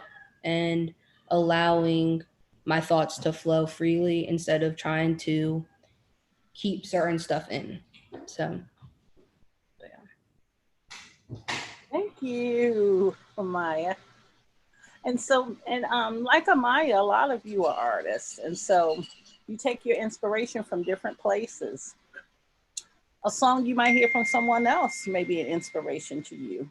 Anaya said that she feels a certain way depending on the weather. So environmental things may play a role. I remember there was a song that Marvin Gaye wrote about the environment and the things that were happening and the poisoning of the oceans and stuff. And so he was looking at that and he wrote a song about it. And that song became one of his greatest hits.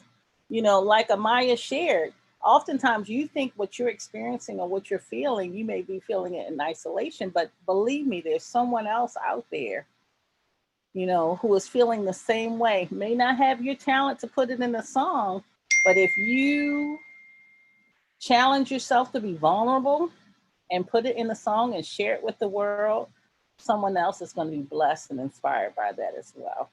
So it helps you, but it also helps others. And that's what talents and gifts are intended to do. They're intended to help you and be part of your development process, but they're also intended to help others maybe feel not so alone, or feel like that it's not just happening to them, to lift them up. And so I would say, don't dig a hole and put your talent in the ground. Use it. Some things multiply by you giving them away. Sometimes God has a crazy little math, he multiplies by way of subtraction. So he takes what he's put in you, and when you have faith and you are willing to be vulnerable and you share it beyond you with the world, he gives you more back. You know, so take those risks sometimes, and desire to be vulnerable. Challenge yourself, accept the challenge, and I hope that the videos that we share will inspire you. But I want to ask you the question, and I want you to start to put in the chat, like, if your life was a song, what would your message be?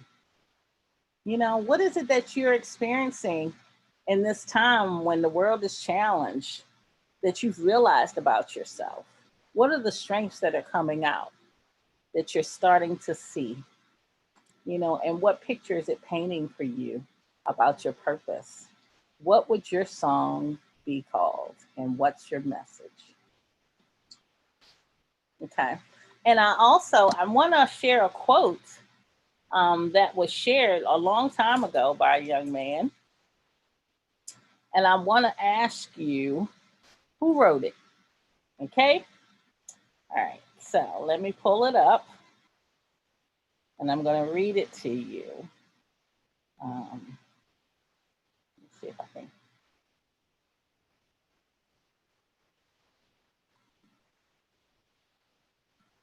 I'm going to ask my little assistant. Is this on the PowerPoint, Ms. Trinity? You want me to bring it up? Yes. And I want to challenge you to find out who, some of you may know, I want to challenge you to find out who said this. Okay. You got it, Ms. Shoney?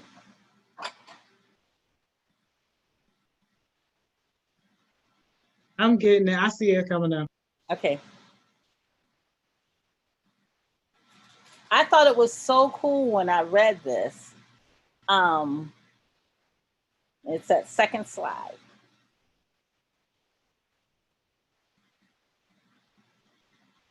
Okay, so what the young man said was, listen to the words people say in their lyrics and tell me if that's not some real, you know what.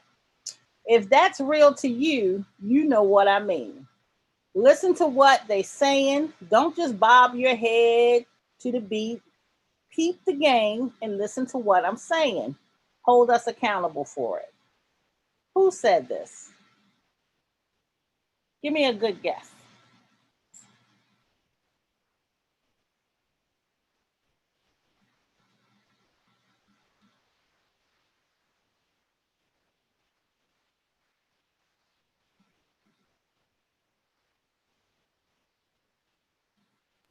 Everyone in the comments saying the same thing.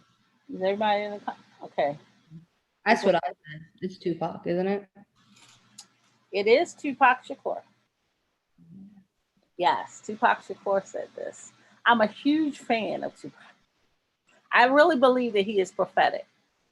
And he certainly, you know, challenged us here, because sometimes we do get mixed up. We get really caught up in the beat and we don't really pay attention to the lyrics of what people are saying, you know, but that's where the message is. The message is in the words. And so if you are a person who values Tupac, and I'm a person who values Tupac, take him at his challenge. Hold artists accountable. You know, use your social media power to ask questions when people who are in the entertainment industry say things in their lyrics. Challenge them. What does this mean? What are you saying? What experience have you had that makes you come to that conclusion? And take that opportunity to also share your perspective. You have power. You don't just have buying power, but you have voice. You know, you can choose to buy or not download or download, but you can also choose to call them to the carpet and say, what does this mean? Are you just speaking to your experience? Or I disagree, that's not our collective spirit, no, experience. So as a young adult, you have that right. And I say use it, you know, and then if you have the talent, put out something that's real, that truly speaks to your generation, that truly speaks to your personal experience so that people know they have an option. You know, I hear a lot of elders talk about how there's a lot of mess out there. I think there's a lot of good out there in music too. I say, don't just give the criticism, but present an option. Present an alternative. Write something. You know, you may not have the talent to sing it, but write it for a singer. You know, write something for an artist. Do something collaboratively amongst yourselves. And then put your own words out there. Because 20 years from now, 30 years from now, 40 years from now, some young kid is going to pull up what you created and say, wow, man, that sounds like today. And draw inspiration from it. You know, we want to make things that live long beyond us. That's a legacy. You know, a legacy is when you create something that lives long after you're gone. You know, and a heritage is when your grandchildren can benefit from what you created. Right? One day, Amaya's grandchildren are going to listen to the words of their grandmother and say, man, grandma was dope. She really understood what was going on in her generation. And the money that she makes from that will make room for them. That's a legacy.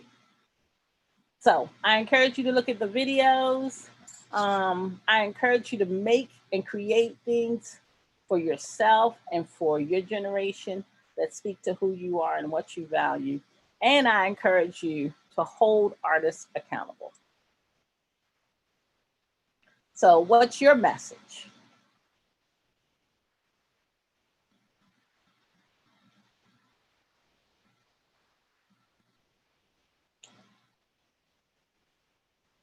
So Tierra says, I be rapping the first part like I made the song. You should put me on to some. She's speaking, she's speaking, I guess, to one of the other heartbeats. About something they have in common or something that she likes that they made. Talking about that Tupac song, Hit 'Em Up. Oh, okay. Not yes. One of your positive uplifting songs. She's talking about Hit 'Em Up. Okay. Does it bring out the rebellious in you, the soldier in you, the fighter in you?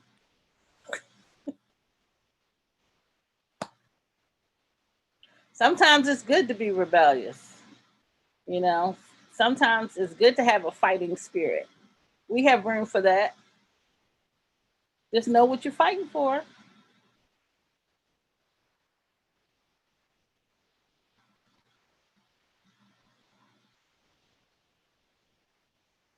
I'm trying to look at the chat messages. I think I'm on a little bit of a delay on my other laptop. Well, I know I saw somebody earlier said that that first song that you talked about should be the HeartSmiles theme song. And the HeartSmiles theme song. Amaya Murillo wrote that thing. Yes. Amaya Murillo wrote I saw the comment and I was like, I'm just gonna disregard the comment. I'm just gonna throw him. We have a HeartSmiles. He don't know no better. He don't know no better. I mean, Wake Up Everybody should be Baltimore's theme song. He don't know no better. But we're gonna give him a pass. The first time I heard that song, I said, yo, that's our theme song. Amaya didn't even know, she didn't even write it specifically for us, but the first time I heard it, I was like, yo, that's our song. I wrote that song. That is perfect. Almost 4 years ago now. Wow, look at there. 4 years. Still going strong. But that first song, Wake Up Everybody, should be Baltimore's adopted song. You know, because I think we all need to wake up and be more conscious, you know, about what we do, what we say, and how we do things, you know, and who we're friends with. I looked at the session earlier. That session on friendship was powerful.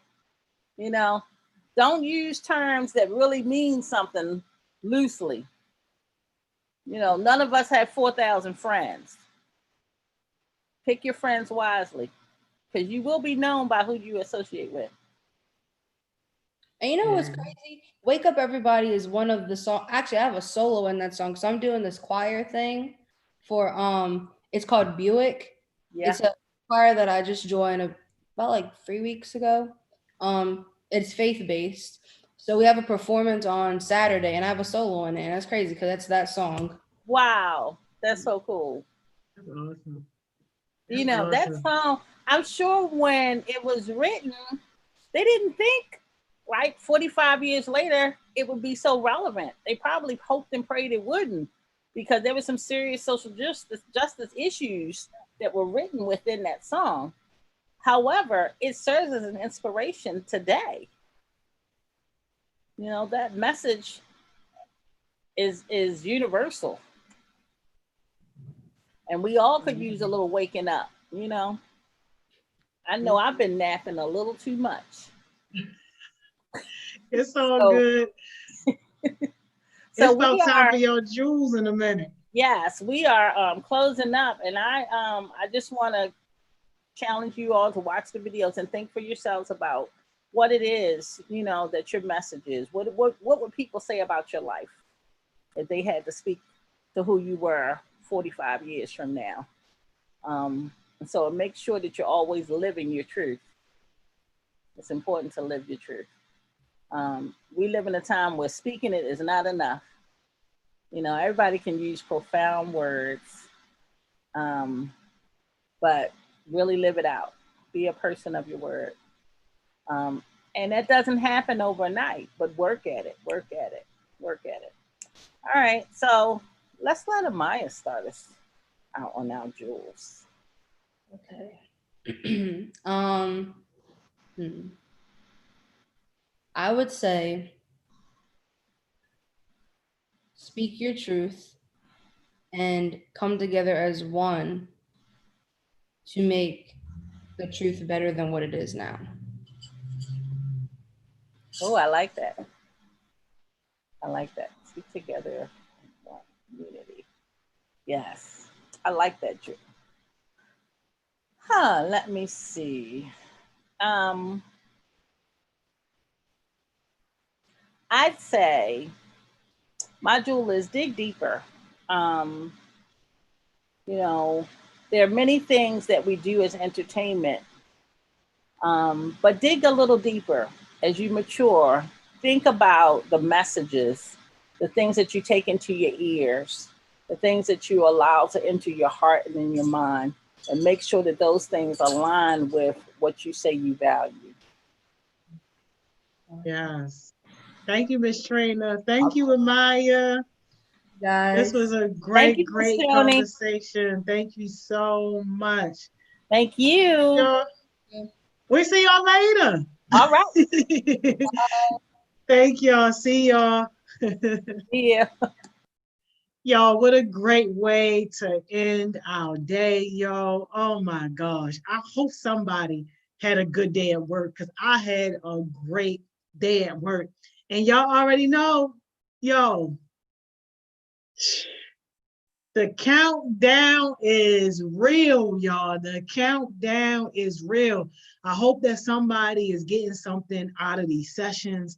I hope that somebody is learning different things about themselves, about this world, and how you can really go out and conquer this world, conquer your life, conquer your dreams. Yo, we only got a little bit more time, y'all. We got a few more days, yo. So all new heartbeats, yo, you ready to break out of your shell, yo? Break out of your shell. Come up here, yo. Do something great. Do something that scares you, what's going to inspire somebody else. That's what it's all about. And listen, man, y'all already know what I'm going to say. There's some daylight out there. You know what to do. Go be productive. Yo, if you just getting off of work and your day is ending, you're doing this success thing all wrong. Your day should be just starting. This is how you start your day, not how you end your day. So if you got a business, go work on your business. If you got goals, go work on your goals. And if you ain't got nothing, but you want something, Go and start to build something, y'all. Don't waste the rest of this time not being productive, yo. Go and do something productive. And listen, y'all know what it is. This is where you start, y'all. You want to be successful? Success sessions, this is where you start. You want to be connected to other success-minded young people, other success-minded adults, yo. This is where you start.